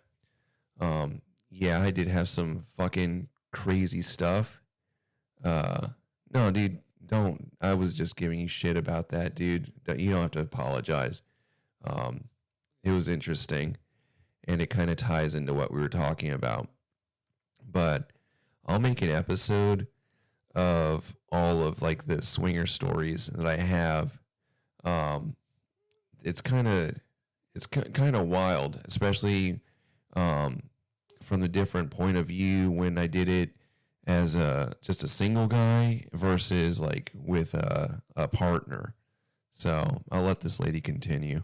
Also, there are reports from all around the world, from that South Africa, pretty much to absolutely everywhere, to the US, to Australia, where, and certainly the UK and all these places, where you have also these rituals, these kind of like, rituals about the rape and murder of women and the rape and murder of children and so on.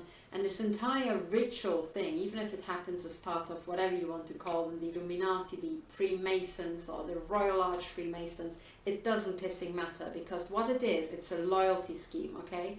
The Freemasons and the Royal Arch Freemasons and all the Illuminati and all that jazz, what this is the top level organizing a bunch of gullible morons into their loyalty schemes, okay?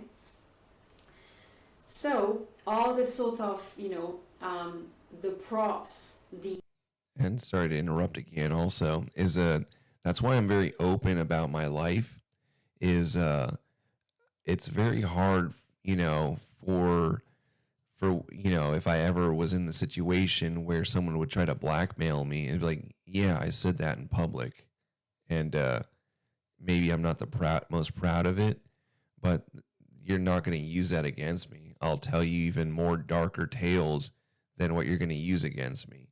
Like it's the best defense. Yeah, people are going to go and look at you like you're, a disgusting degenerate. But I guarantee you that almost everybody I've ever met, especially going through that scene and that culture, has some crazy ass shit that they're not telling you about. And I believe in being honest, and a lot of people will even think that I'm lying just because of how brutally honest I am about disclosing dirty details about my life. And that's how you kind of beat this kind of system of them trying to, use that stuff against you. The mood lighting and the hoods and the whatever you might have, candles and whatnot, torches and, coffins and that is just theatre. It is the razzle-dazzle to get all those stupid people in, to generate the control files, and then to get the heads of the intelligence agencies hooked on pedophilia to take over their country through them, to degrade the country through them. This is a conquering system. So somebody else comes in and conquers you, by degrading yourself, your entire stock of people.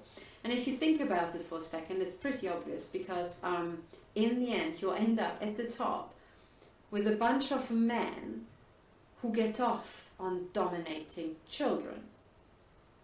So how pathetic does a man have to become when his pride is not even dominating and impressing women, it's dominating children? And we're talking like 3 and 4 year olds and babies and stuff like that. Wow. I mean, that is taking a man and pulling him down to even below the wanker level, right? There are no words in the female vocabulary to describe tossers quite so pathetic, okay? So you have taken men and you've turned them into just detritus, human detritus, and then you... I wonder if that's what Kanye is doing. Is just basically like, after he goes and writes this song about blowing his cousin and all this stuff, I wonder if that's going to like be the safety net that he's going to start exposing other shit that he knows about. That would be a wild thing to think about. You take that human detritus and you put them back up. Now that's the system inversion, right? You put them back up to lead MI5 and MI6, right? That's what traditionally happened, okay? It's in the newspapers. I got it from you guys, don't get upset with me. And also remember that the same will have happened in Germany, everywhere around the world, okay? Switzerland, US, everywhere. So not just banging on about, British intelligence before they sit there crying.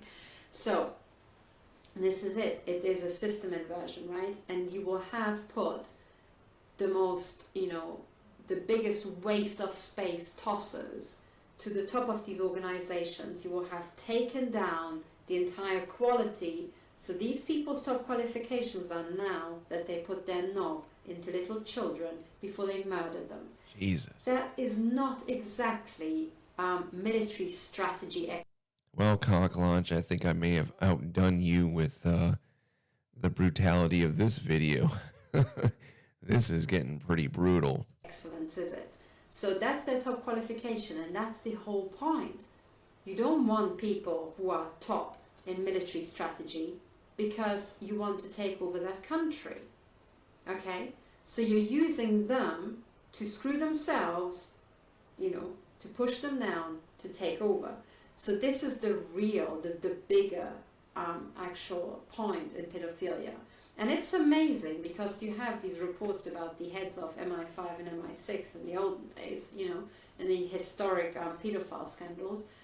Reports that they visit all these things, and, other reports where they're taking part in all these like weird fucked in the head rituals, with the mood lighting and all that, and, the whatever hooded, torched up Freemason, eyes wide shut sort of thing. And you think you have really the so-called top of your, the creme de la creme, although I somehow don't really want to use that term in this context. You have those people, right, considered the top, going to these events, shagging children, and at no point do they just stop and have an epiphany. Like, it just it just doesn't happen. At no point do they think, like literally, you have to imagine, right, the mood lighting, you I don't know what, in a chateau or a cave or something with torches and hoods and I don't know what you do, like, you know, mutilate and murder and shag children, okay. So you're busy doing that, you've got all these blokes around who are all like heads of the military and heads of military so-called intelligence and all these people and, you know, MPs and judges and all that. And then none of them, not one of them suddenly goes, guys, just a second. Sorry, Ted. I think they can't let themselves do that. I was listening to Gavin McInnes, I think today or yesterday, and he was talking about these parents who transition their kids, and he made a good point, is like, you can't ever admit to yourself that you did this amount of harm to your child. You have to go with it for the rest of your life for your psyche, because otherwise, like, your head, you would end up like losing your mind, you know. That's really profound, and it ties into what she's saying. Could you just take your knob out of that kid just for a second? Yeah, I know, but just for a second. I just thought of something. Guys, what the fuck are we doing here? Does it ever happen? Does that ever happen that they think, hang on, we are the top military leadership, we're all men, and we're fucking to you? I'll say also something that really, really made me made me angry, that someone was laughing about. So I've spent a lot of time hanging out with veterans, and I remember this fucking guy at this bar that was like bisexual, and he was like fucking, his job was like ordnance for bombing, like artillery, and he got drunk and he was like laughing about like blowing up kids and family, and it made me so fucking sick, man. Like, I fucking hated that guy so fucking much. And just like, that's just one person, and you think about like, that guy just is like at the grocery store with you. They're they're on the road with you. They're all around you. Yeah. I mean, he was gay. Like flamboyant. And I really fucking just did not like him at all. Olds.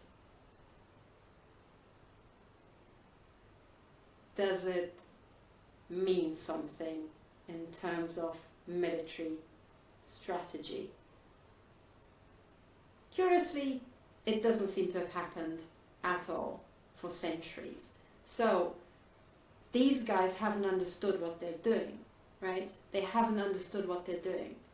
What they're doing is not just shag children and accumulate control files, which is what they think they're doing, to climb up that, you know, the shaft of Freemasonry, you know, to the League of Dickheads, hopefully one day. No, what they are doing is they are taking their country down and preparing it for invasion. Alright? Military personnel fucking children is equal to invasion being prepared. Okay? Because it pushes them down, and then someone else, because think about it, you only need an army where your top leadership is not fucking children and you're on to winner. It's that easy, right? It is literally that easy, because you will have men of a totally different caliber, because their entire, you know, self-worth and what they're striving for isn't just, you know, satisfied with dominating a 2-year-old, you know, and that's all you need.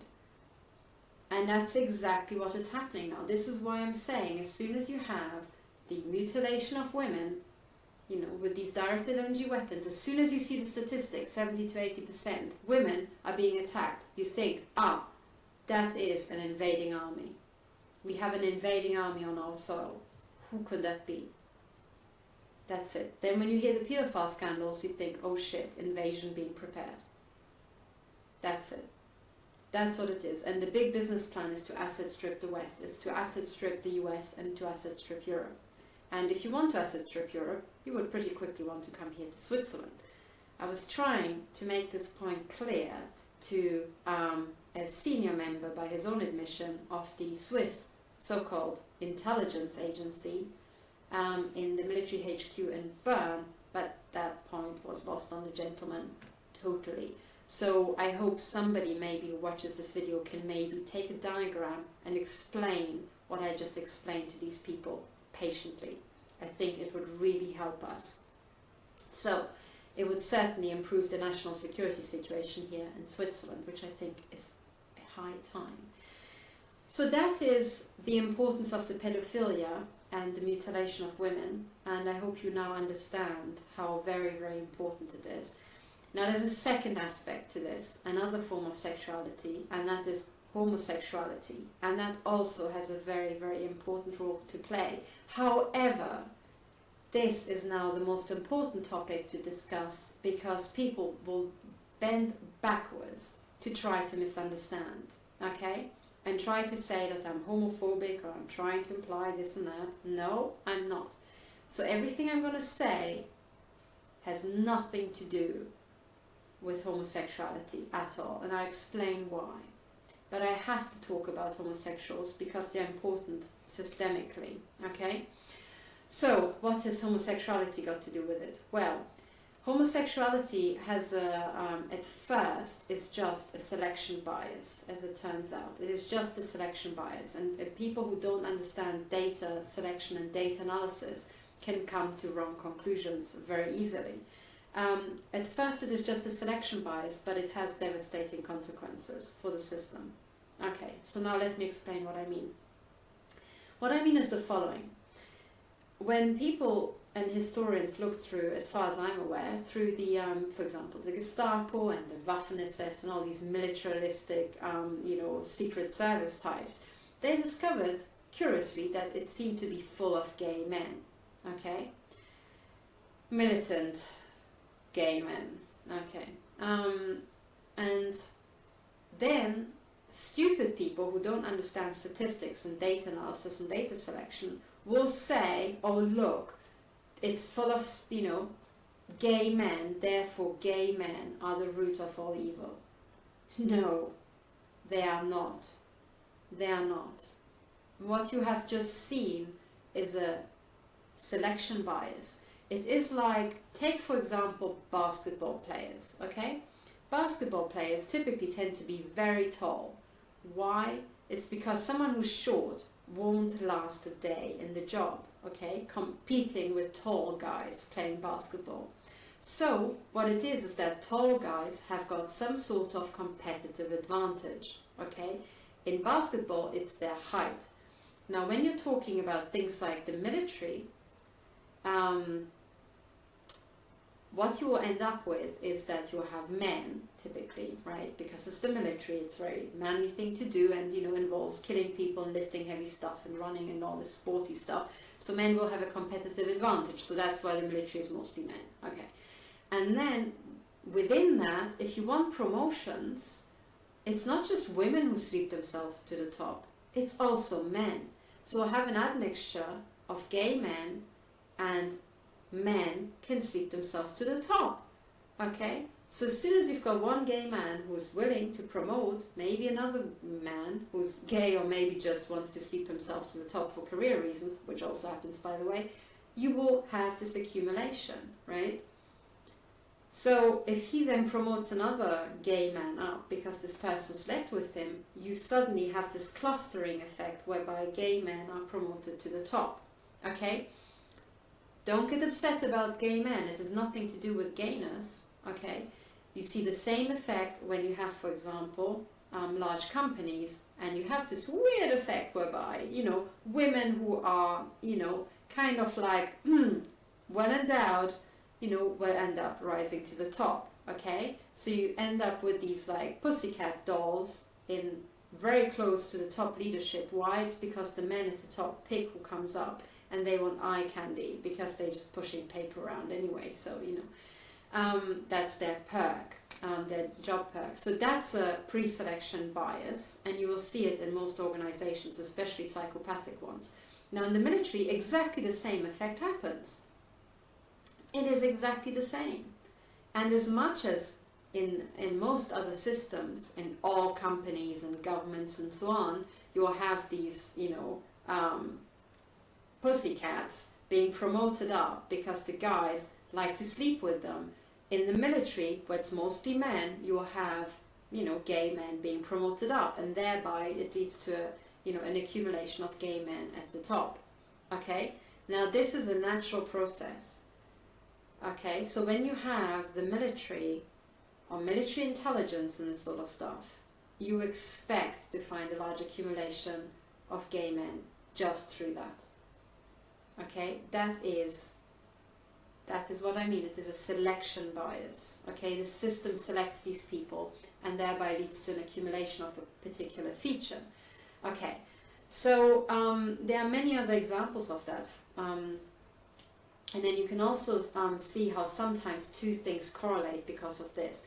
For example, I think once, you know, statistic I read a long time ago somewhere, that was when you had people noticed that businessmen in the 19th century who were caught cooking their books, so you know, committing accountancy fraud, were also much more likely to cheat on their wife. And you think, what does one thing have to do with the other? Well, what it was is that if you wanted to, you know, you had a secretary who would enter stuff into the books, right? This could be a male secretary or female secretary.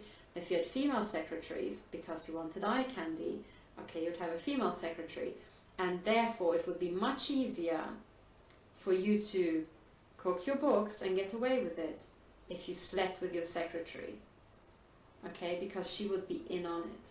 So it was this sort of close cohesion that enabled or facilitated or made committing the crime much easier, okay? And when you have thousands and thousands of companies, this plays out in all of them, right? In all companies or most companies, the boss thinks, oh yeah, well, you know, I'm married, but, you know, it would be nice to have some eye candy at work. So when I wonder if that was a planned feature on top of, because it was around the same time that the FBI, with all of the gay stuff and the blackmail, came in.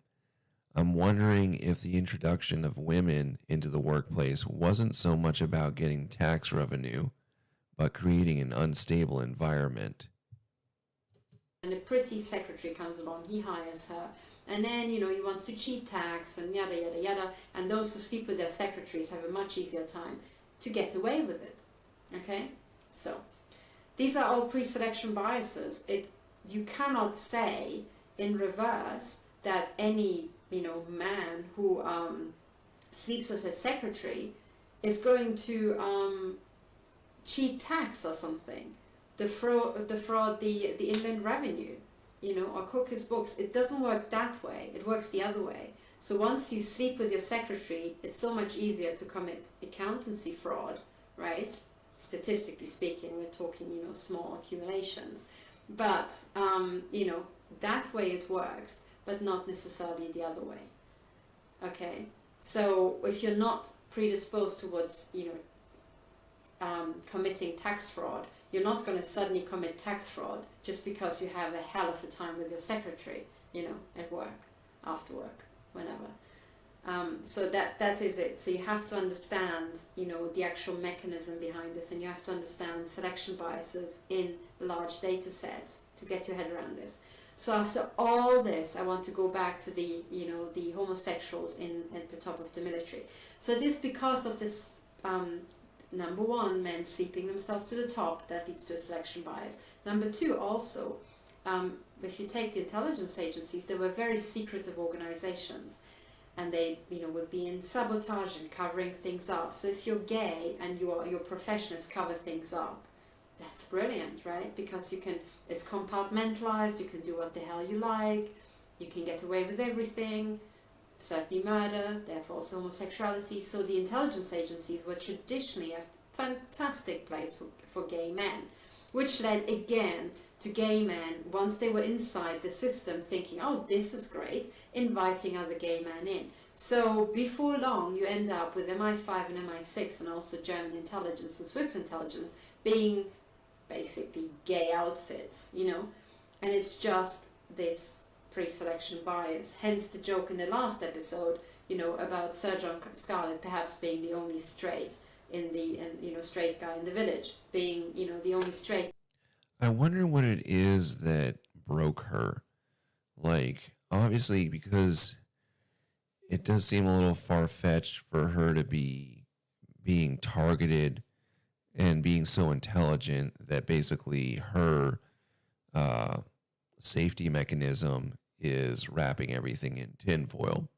And it makes me think about whether all these people are truly experiencing all of these symptoms, but it's a manifestation of stress from knowing the darkness. And that's why it kind of breeds in like a lot of people that are low level that have been subject to horrible trauma, but aren't really at the higher echelons of society and experiencing the same thing.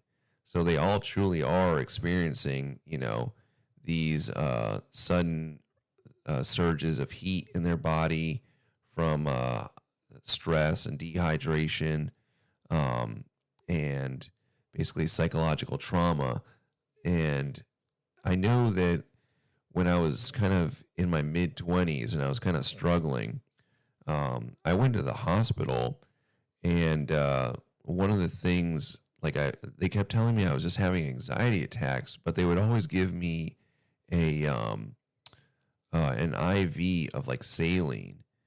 And it's interesting to think about that, you know, because when you're dehydrated, you kind of feel like you're very warm, and odd things start happening with your brain and your body, feeling different things going on.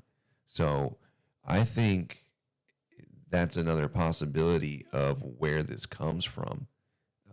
And also I am, I guess, open to how, you know, they do have the microwave weapons, but it's very difficult to specifically target an individual, though, you know, I'm not there making these weapons. Guy in MI6, because traditionally these people were very heavily, you know, gay. Okay, now when you have this and you understand how it comes about, that's now in reverse. If you then have rampant criminality and people are being mutilated to death with directed energy weapons by the intelligence agencies, and they are mostly women, it will add an extra edge. What it would be is that these organizations who are tasked with testing directed energy weapons and, you know, trafficking women for the titillation of people in the establishment, you know, for mutilation purposes, so that these people can live out their sexual sadist fantasies. Okay, so those gay men would be tasked with this, and then they would traffic the women and so on. That would be their day job. But there would be an extra edge, because if they are gay, they also are more or less self-sufficient and might consider women to be a waste of space. And they might, you know, also consider children to be a waste of space. Well, you know, because two guys together, they won't necessarily want to, you know, they might, but not all of them necessarily want to have a home and raise children. So, you know, women and children tend to go out of the window much quicker when you have these sort of situations. And therefore, again, to understand the sex ratio of the victims and why women are being mutilated so ferociously and so sadistically with directed energy weapons. And many people pointed that out to me by now, that they have met male and female victims, but mostly it's women, and the women are mutilated. Remember I said that the other day, that it seemed like it was mostly women that were being subject to this, or like claiming they were experiencing it. Ridiculously. they are mutilated to death. Of course, there's the other side where the men are just bumped off, they're just murdered, and that's it. And the women are, you know, kept alive for longer because someone gets a kick out of mutilating them. On the topic of mutilation also, and spreading trauma, it is interesting, the practice of circumcision, and that basically very early stage of life being subject to incredible trauma. I mean, that's one of the most sensitive parts of your body being mutilated. And I wonder how maybe, like I was kind of touching on earlier in the stream, about how long this knowledge has been there, and the role of circumcision in continuing this practice. So that, you know, ironically extends their lifespan a bit. So that effect certainly exists. But overall, you know, you will be faced with a military or a military intelligence system full of gay men who think that women are just a waste of space, and they will mutilate them to death, like they're doing with me right now.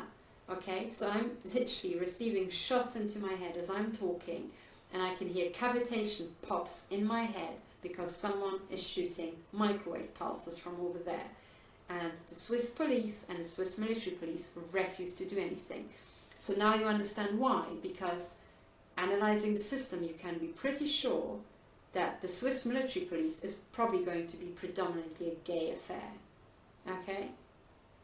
It just is. It's just a pre-selection bias. There will be some straight men, but at the top I would expect it to be just mostly gay men, you know. And that, if you don't believe me and you want to have victim testimonies, there is one. For example, the very detailed and excellent testimony of Kay Griggs, I think that was her name.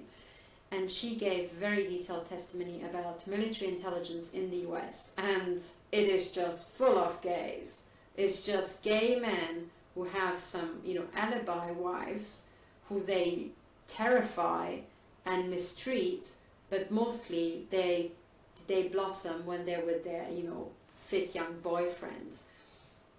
You know, that's all these generals and so on that she's talking about, and military intelligence guys in the US. So the first time you hear this testimony, you think, whoa, how the hell can this be? Is everybody gay? Well, yeah, in those parts, because she was talking to people at the very top, very close to the cartel. Yes, those men are mostly gay. It doesn't mean that just because you're gay, you're going to be an evil bastard who wants to take over the world. No, because that's, again, doing the reverse, which doesn't work. The reverse logic does not work. As much as just sleeping with your secretary doesn't make you suddenly want to cheat tax, okay? So being gay doesn't mean you want to mutilate women and you want to traffic children and kill them. It doesn't mean that. And it doesn't mean you want to take over the world, okay? It does not mean that, and I've never said that, okay? That's the reverse that dumb people who don't understand data analysis and statistics will try to say, but it's not like that. It only goes one way. You first have the accumulation of gay men by a natural selection process, okay? And there's nothing wrong with that in itself. Then these gay men will be put through monarch programming, will be, you know, traumatized, made to be hyper-psychopathic, hyper-aggressive. Then they already might consider women to be a waste of space. Then they're let loose on the women. And these, by that time, degenerate nutters, not so much because they're gay, but very much because they're monarch programmed and psychopathic, will be let loose on the women. And they will just shred them to pieces and not give a shit. And that's what we see. Okay? It does not mean that if you're a woman who's being attacked with directed energy weapons, you have to get angry at gay men. No. You have to get angry at men. That's all it means. Right? At men. First of all, the men who mutilate you, and second of all, the men who typically don't support you either because they're busy screwing children or because they just lost their balls somewhere and haven't found them yet. You know, that's what it is. That's what it actually is. So, this is how sexuality comes into it. How does murder come into it? It's like, oh my god, murder comes into it at absolutely every stage. Because once you have built this sort of system, okay, what you have is total psychopaths who are trying to control other psychopaths, and these psychopaths only understand the language of threats and murder. Okay? Now, when these people talk to somebody down here, they will try to talk the same language as they talk to the people here, right? To other psychopaths. So when you're a normal person, these guys, to control you or make you do what they want you to do, they wouldn't have to threaten you or anything. They could just ask nicely, you know, and we could all do that. But asking nicely with these guys doesn't work. And because most of them are that way, when one guy comes in, he will be just threatened. And if he doesn't do what he has to do, he's not going to be asked twice. He's going to be bumped off. Because if these guys are not listening, that's dangerous. They have to be bumped off. Otherwise, the other people, the other psychopaths think, oh, you know, the lead psychopath has gone weak. And then we can kill him. So, you know, that's why you have all this murdering going on in military intelligence and all this stuff. And when they murder, typically they will also be highly sexualized, you know. And if you don't believe me, again, I'll point you to evidence which will not make any bit of sense unless you know the background. But once you know the background, suddenly you think, ah, now I understand. So, if you don't believe me about the, well, here we are. Here's an example where you will understand. And this is, I mentioned this example before, but I'll mention it again because it's very important. I want you to look back at all the previous whistleblowers, some of whom were murdered, some of whom were not really whistleblowers but agents who were murdered, and there's probably an entire list of agents, and most of them I don't know about because it's not public. So I'll talk about the agents, the whistleblowers and agents who were murdered, okay?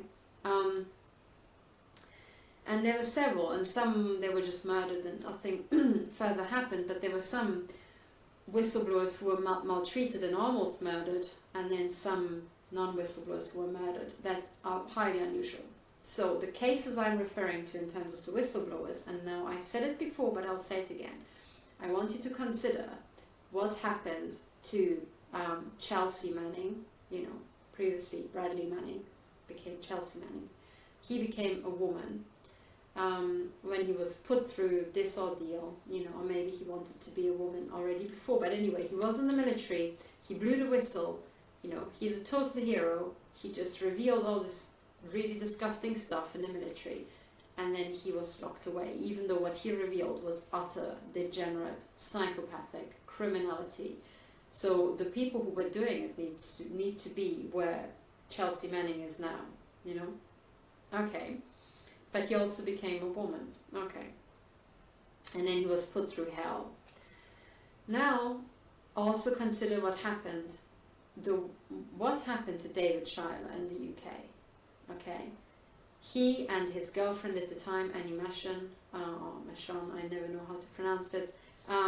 So David and Annie, they were put through hell. They were hounded. They were gang stalked, terrorized, you know, actually they were put through exactly the same thing that all victims of the intelligence agencies are put through, myself included.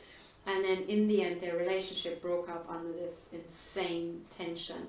David Schuyler, you know, I think had a breakdown or something, and, or maybe not, maybe he just had actually, you know, they called it a breakdown, but actually what happened is that he figured out the system. But either way, he's now, I think, also dressing as a woman. And there's nothing wrong with that. I'm the last person to say that there's anything wrong with dressing or being a woman, you know. Then the third case I would like you to consider, in all of the cases I mentioned so far, there was just severe psychopathology in, you know, on the side of the military and the intelligence agencies. The other case that's very close to my heart and that I want everybody to consider is the death of Gareth Williams. That is hugely important, actually. And again, for those of you who don't know, as far as I am informed, Gareth was found dead in what is actually or what was an MI6 safe house. And he was found dead in a sports bag. that was zipped. His body was in the sports bag, wrapped up in a fairly compact sports bag, wrapped up, zipped, with the handles, folded over, the Velcro over the handles from the outside, and a padlock on the outside. And I think the bathtub was partially filled with water. And he was declared to have killed himself. Yeah. Well, Gareth was one of the math prodigies who died. But what was also interesting, I mean, if that wasn't enough, is that I think one article said that they found very expensive women's clothes strewn around his flat. Okay. Right? Alright. So, first of all, of course, Gareth didn't kill himself. Okay? I mean, he was a freaking genius, but still, if anybody would have pulled that off, it would have been him. But it's not really a math genius's way to go by showing the world how amazing he is by wrapping himself into a sports bag, and putting the lock on seemingly from the outside. So that's not what happened. So Gareth was killed, spectacularly, in an MI6 safe house. But then what's really interesting is the women's clothes strewn around the flat. Okay? Now we can go back and we can think, you can just do data analysis on that and say, you take the whistleblowers, and people become whistleblowers. They're not predisposed to become whistleblowers just because they want to become women, or because they are, transgender, or because they cross-dress. No, they become whistleblowers because they've got spine and integrity, and that's pretty universal, So that, becoming a whistleblower and witnessing something really shocking, has nothing to do with sexuality. And yet you have this high accumulation of people who've become women after that, in the phase when they were hounded, or when they were murdered, or they, it was alleged that Gareth was cross-dressing, I think.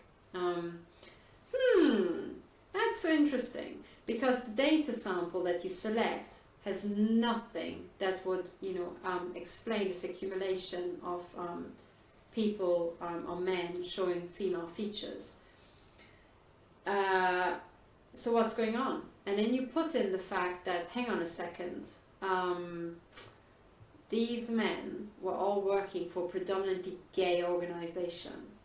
Then, Chelsea Manning and David Schuyler were whistleblowers, so they went through the, hounding and maiming program. And that's when this happened.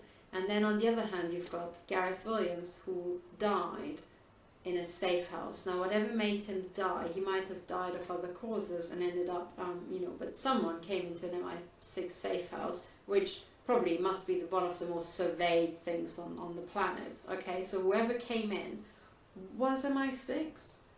Okay, so whoever put him in there was MI6. So Gareth was put into a sports bag by MI6. And then, from the previous two cases, I would say that they also, scattered expensive women's clothes around the flat. Why would they want to do that? Because, that's another thing, have expensive women's clothes lying around your flat on the day that you, decide to strap yourself into, or be strapped into a sports bag, is again too much of an outlier of a coincidence. So he didn't do it. The people who put him into the sports bag scattered the women's clothes. Why would they do that? To imply that he was dressing as a woman? It has no function, not even as a red herring. What is it? What it is sexual denigration. It is sexual denigration. But by whom? Well, it is sexual denigration by an organization where you're gay is not sexual denigration, right? You can't call somebody gay when you're the gay organization, because it's like, yeah, that's true, Trevor, we all are, we're MI6 after all. So within MI6, you can't just smear somebody and say, he's gay, because your bosses are gay, okay? So that's okay, but if you want to really denigrate them, you would say that he's a woman, because amongst gay guys, being a woman is like, who the fuck wants to be a woman, right? That's what it is. So, okay, so from the case of Gareth Williams, we can pretty much deduce that what happened is he was murdered by MI6, or he died, and then he was set up, and MI6 staged this in their own little safe house, and then they bothered to smear him. So for some reason, MI6 agents were very, very angry at Gareth. What could that be?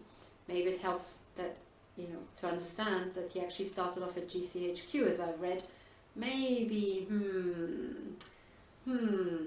Anyway, we don't have to get into that. The bottom line is that they, MI6, felt the need to denigrate him. And they did that by implying that he was a woman or dressed like a woman. That he either wanted to be a woman or that he dressed like one. So again, sexuality matters the earth. And unless you understand what MI6 traditionally was, you cannot understand what it means when you suddenly have expensive women's clothes, not just strewn around the flat, but they make a point out of putting that into the papers and bang on about that. Okay? It was important to them. It's not important for the case in any way, shape or form. It was important to MI6. Why? Because they wanted to denigrate the math prodigy. Okay. So it is hugely important. It is hugely important. And it's, you know, then you can also go and look at David Child and you think, you know, was that him, or was that some sort of brain interference or hormonal upset? You know, there's the Americans also research something that's, I think, called the gay bomb and stuff like that. How can you make, you know, how do you disrupt the sexuality of people and so on? That was a serious research project. So, you know, when you have these whistleblowers suddenly having these really odd, highly unlikely sort of, you know, features, and it happens several times in a row, you think, what's happening here? But either way, the bottom line is that you have this sexual element, and again, murder and sex, or sexuality, are very, very closely linked. And in Gareth's case, this is like the bombshell, right? You know, even if you didn't know that he was, you know, he was found in an MI6 safe house, as soon as you read with expensive women clothes strewn, you think MI6. You think that straight away, because it made it into the papers, you see. Because if it had been a foreign agency killing this agent, and they, you know, it's not an MI6 safe house, and it's just found somewhere, and they're expensive women clothes, you know, the gay men inside MI6 would understand what the foreign intelligence agency was trying. It was trying to denigrate their own agents. They're not going to put that into the papers, especially because it's such an embarrassment that one of their own agents like died on their own watch. You know, they're not going to put that in the papers. So Gareth was not actually killed by a foreign power, whatever anybody says. Gareth Williams must have been killed by MI6 because MI6 wrote their signature across his entire death. That's what it means. And you only understand that if you understand the importance of sexuality. So Gareth Williams was killed by MI6. Maybe it helps to understand that that's not telling you anything like super secret here. This is just common sense. But another public snippet in the public domain, and it's also, I think it was in a BBC article or one of the mainstream press, it said that Gareth, before he died, he was saying to his sister that he really wanted to get back to GCHQ because he didn't like, I think, as he put it, the fast cars and, you know, misogynist environment of MI6. So he wanted to get back to GCHQ, you know, to the coding people. Yeah, fast cars. Money, machismo, misogyny. Yeah, that's what you would expect, okay? Now, when you have analyzed this, there's actually so much more to his death because MI6 didn't stop there. One of the things that, when I heard about this and I, you know, looked around, I thought, what on earth just happened? One of the things that you can find online is also a YouTube video where I think two guys play through and, you know, in a kind of jokey sort of educational video sort of way. Yeah, Could Gareth Williams really have wrapped himself into that sports bag? And they bang on about it for 15 minutes. Now, I could never actually watch more than 3 minutes of this because I get so angry, I feel physically sick and I have to stop. But the mere fact that we have this little video out there when one of the MI6 agents dies so egregiously, and the two blokes who are doing this are there with a British accent, and if I remember the images of the bathroom correctly, it looks like a bathroom somewhere in London. It's like from the plumbing, the general, you know, shitness of the plumbing, you think that's in somewhere in England, you know, probably. So you have literally two British blokes staging that in a British bathroom and putting it up online, and the British intelligence agencies leave it up online. Well, if a foreign power had killed Gareth Williams, and I would be the head of MI5, MI6, any trace of that video would be wiped off the last recesses of the internet, to make a point, because otherwise it would be laughing in your face. So the fact that it's still up online, again, shows that what it actually is, it is MI6 smearing it across like, there we go, we do whatever we like, we kill them, we don't care. And then they make such a mockfest out of this. Now with all these things combined, with the women's clothes, where Gareth was, you know, found, how he was found, the cover-up afterwards, many other questions, and then this little video that's put out there, you know. Who was the head of MI6 at the time? Hang on. The person who attended Gareth's funeral was, I think, John Soares. Now, given that Gareth was a math prodigy, and I explained at the very beginning that we're now dealing with complex human systems, okay? And in complex human systems, the 21st century will be all about complex human systems. All about it, you know, and complex systems in general. Complex computer systems, complex human systems, complex ecosystems, complex interactions of many other systems, but that's what we're dealing with, okay? In that environment, every mathematician you have is worth gold.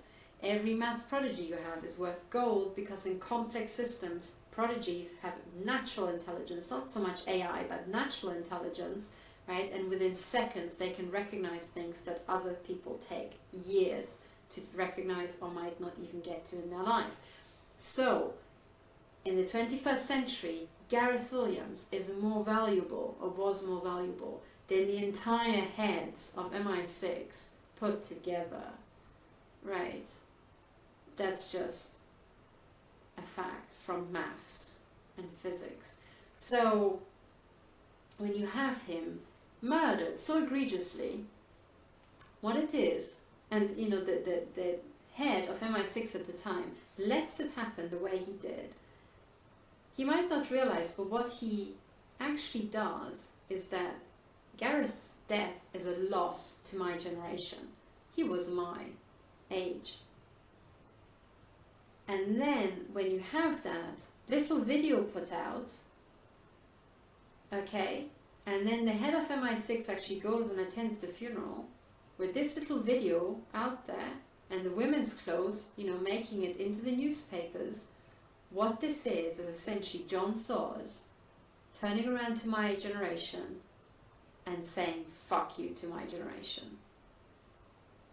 And I guess it's my responsibility, now that I talk about it, to turn around and say, no, Sir John, fuck you.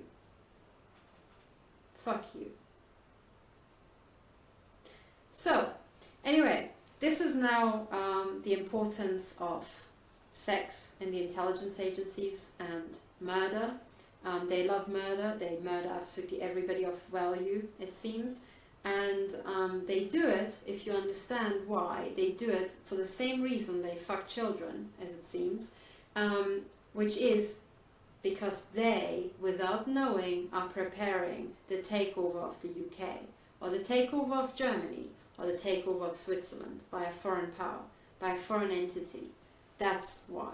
That's why the math prodigies die, because they have to go for somebody else to come in. Okay? It's degrading the country before you come in from elsewhere. So, how the hell to cycle out of this? The only way to cycle out of it is to actually get through to these guys and say, well, you know, because of the collapsing ecosystems, that sets actually a pretty tight deadline. We have to go through this tower and work through it very quickly, like actually by yesterday.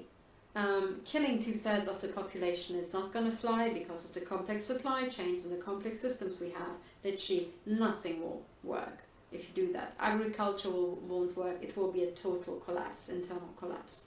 Okay, we don't have the knowledge and the skills to be doing things, you know, in a really basic fashion. So that doesn't actually work. So what we have to do is solve the corruption, stop the directed energy weapon attacks into the heads of intelligent people, like is happening now here in Switzerland, even after I notified Markus Seiler and I asked him to cease and desist several times. The dude still hasn't understood that shooting into my head is equal to preparing the invasion of Switzerland, because it takes like 32 steps to understand, which is way past most men, let's be honest. So here we are. Yay, but we have to do all this, I'm afraid, gentlemen. So for us to be able to stop the corruption, I mean, you know, we want to be here to cycle the economy, to cycle finance, right? To be able to cycle the economy. We have to stop the directed energy weapons. We can't, because you're all so freaking corrupt. And why are you so corrupt? Well, I explained, because of all these mechanisms, because of the corruption of the kiddie fucking, right? Which, you know, as a result, put men there whose top qualification is that they put their knob into children. Not because they are experts at military strategy, okay? That's why they don't understand these 32 steps programs I'm trying to talk about. Okay.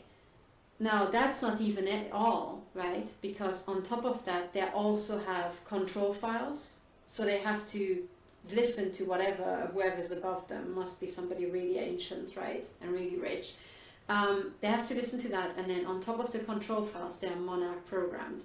And interestingly enough, you know, the very same John Soros, to whom I sent a message just now, was also the person who appeared in the previous episode at the end, whose family featured in the Daily Mail, right? And his daughter and his wife, if that's actually his daughter and his wife, you know, could be swapped images. But either way, you know, those two ladies claiming to be his daughter and his wife seem to be doing a chair dance, right?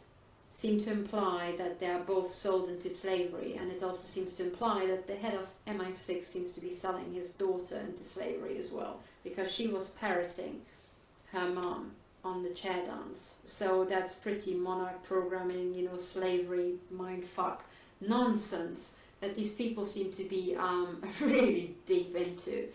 Sadly, they are so deep into it as they are deep into their own backsides. And we have to get their head out to be able to cycle the system, like really urgently. So, you know, we have to, that's why all these pedophile arrests are really important, because we need to get the pedophiles out of the system to put the real people here, because some people are actually down here, you know, they have to be put back. For example, one person talking about murder, one of the women, a woman who was also attacked with directed energy weapons, you know, she was attacked for 10 years, was Dr. Ronnie Kilder, the ex-chief medical officer of Finland. Now, Dr. Ronnie Kilder is one of those brilliant women. I think she spoke 5 languages fluently. She was amazing. She was super smart, super clever, and also she was an expert in military strategy. And she saw all this. And imagine, as a woman, she was trying to warn. She was trying to warn us all from what is coming, because she understood military strategy. She understood national security. Guess what happened to her? She was publicly executed by the intelligence agencies with directed energy weapons. She was publicly executed in February 2015. So we have what seems to be I'm sorry, I'm sorry. That really goes deep, because Dr. Ronnie Kilder was one of the most precious people we had. She was a national treasure, and she was publicly executed. So whoever isn't incensed and outraged about the murder of Dr. Ronnie Kilder doesn't understand national security. Because she was one of our generals, and she was murdered. And actually Gareth Williams the same. He was one of the generals of my generation, and he was murdered, and then he was mocked posthumously. And similarly Aaron Schwartz, he was one of the generals of my generation, and he was murdered. So that's what we're dealing with, ladies and gentlemen. Murder goes to the heart of this. And when sexual denigration and mockery ensues, then you know that the foreign army is preparing to take us over. That's what it means.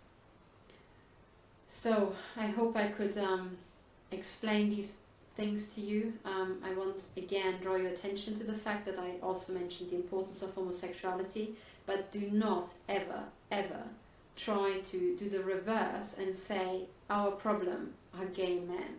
No, they are not. It just so happens because of a selection bias, excuse me. I'm also hit on my throat, and then I can't speak when I'm being hit with these weapons. Gay men are not our problem. It is true that there happened to be an accumulation of militant gay men at the top of the military and the intelligence agencies by a natural selection process. Okay, that's a selection bias. Okay, and yes, once those militant gay guys are let loose with directed energy weapons on women, they'll maul them to pieces because they don't care. They're not just psychopathic, they're also gay, and so women are a waste of space. But you cannot do the reverse and say, oh, gay men are the problem, because they're not. The real problem is the militancy and the intelligence agencies, right, and the military, obviously. But we don't need a military right now. We do trade with China. We do trade with Russia. We want to do more of it. We want to cycle to a civil society. And now we're globally connected. So having these huge war machineries is a waste of space. It is a disaster waiting to happen. Okay? The real problem is the militancy. And the second problem, which is where, you know, this comes from, is men. I'm sorry, it is men. War is always the pursuit of men. And that's what we have. The entire planet has just gone too masculine and lost its mind in a total surfeit of testosterone. Really, we need to restore the balance, you know, and people have said that throughout the centuries. You need yin and yang, right? You need two parts to this. You need to have balance. So what we need to do is put the female element back, and that's why we need to save all the women. Dr. Ronnie Kilder, being a woman, had more insight into military strategy than all of NATO generals put together. That's just the truth. So women can be generals. Sometimes women are even better generals. And in what's coming in the 21st century, we need predominantly female generals, because we need to work all out and we need to fight to repair systems. Not fight to restore, or fight to destroy, but fight to restore. That's the truth. We need more women. And then what's the problem with men? Okay, to finish on an amusing note, just Google, and maybe I'll include a link to an image of what, you know how women have got 2 X chromosomes and men have got an X and a Y chromosome. Now, I think for the first time I actually saw what looks like, I'm not sure if this is an electron microscope image of a Y chromosome and an X chromosome. And if you just look at it, what an X chromosome actually looks like, you think, sorry, what the Y chromosome looks like, you think, it looks like there's something missing, like quite a lot. Okay, so when you've got women, they would have 2 X chromosomes, and then you have a man who's got an X chromosome, and then with something that looks like a chunk, with most of the important information missing. And you think, now the world makes a lot more sense. So this is the importance of, you know, sex and sexual intercourse and murder as well, sadly. And now that we're talking about, you know, everything to do with sex, oh God, I guess the one last thing that I haven't mentioned, because it's just too sick, which is, I was wondering what the hell is going to top, you know, the bit at the top when it's all pedophilia. How can, you know, child and woman maiming and killing, psychopaths outdo each other at the very top? And what's sicker than, you know, shagging children? And then suddenly it occurred to me, it's like, oh my God, they worship goats, right? So what if at the very top we'll find the goat people who just shag goats? You know, I think as we're pulling back the curtains, I think we might be in for some surprises. So brace yourself to find the goat people at the very, very top, you know. God, when I realized, I was like, gee, you know, baffle me. They worship goats. How could I miss that? So anyway, brace yourself for that. But anyway, apart from that, now that we're talking about, you know, sex and so on, and fucking and all this stuff, because, you know, making love has nothing to do with any of the things that I talked about. There's one quote which I think is one of my favorite quotes, which is why it's hanging up here. And it seems quite apt, because when you hear all this, you have to also realize we need your help to cycle the system.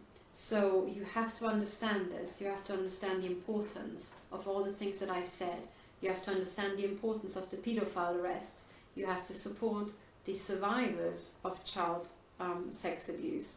You have to support women who are being mutilated. And you have to understand that in the 21st century, with modern warfare, your generals don't look like in the 20th century anymore. In the 21st century, your generals are women, or they're even teenagers with a laptop. They might be teenage math prodigies. They might be women.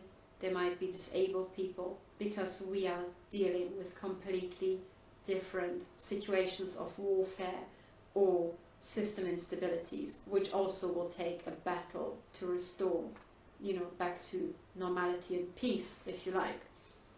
So I predict that the wars of the 21st century will, you know, for final time be against each other, but then the war will be to stabilize our systems, and for that we need every single person.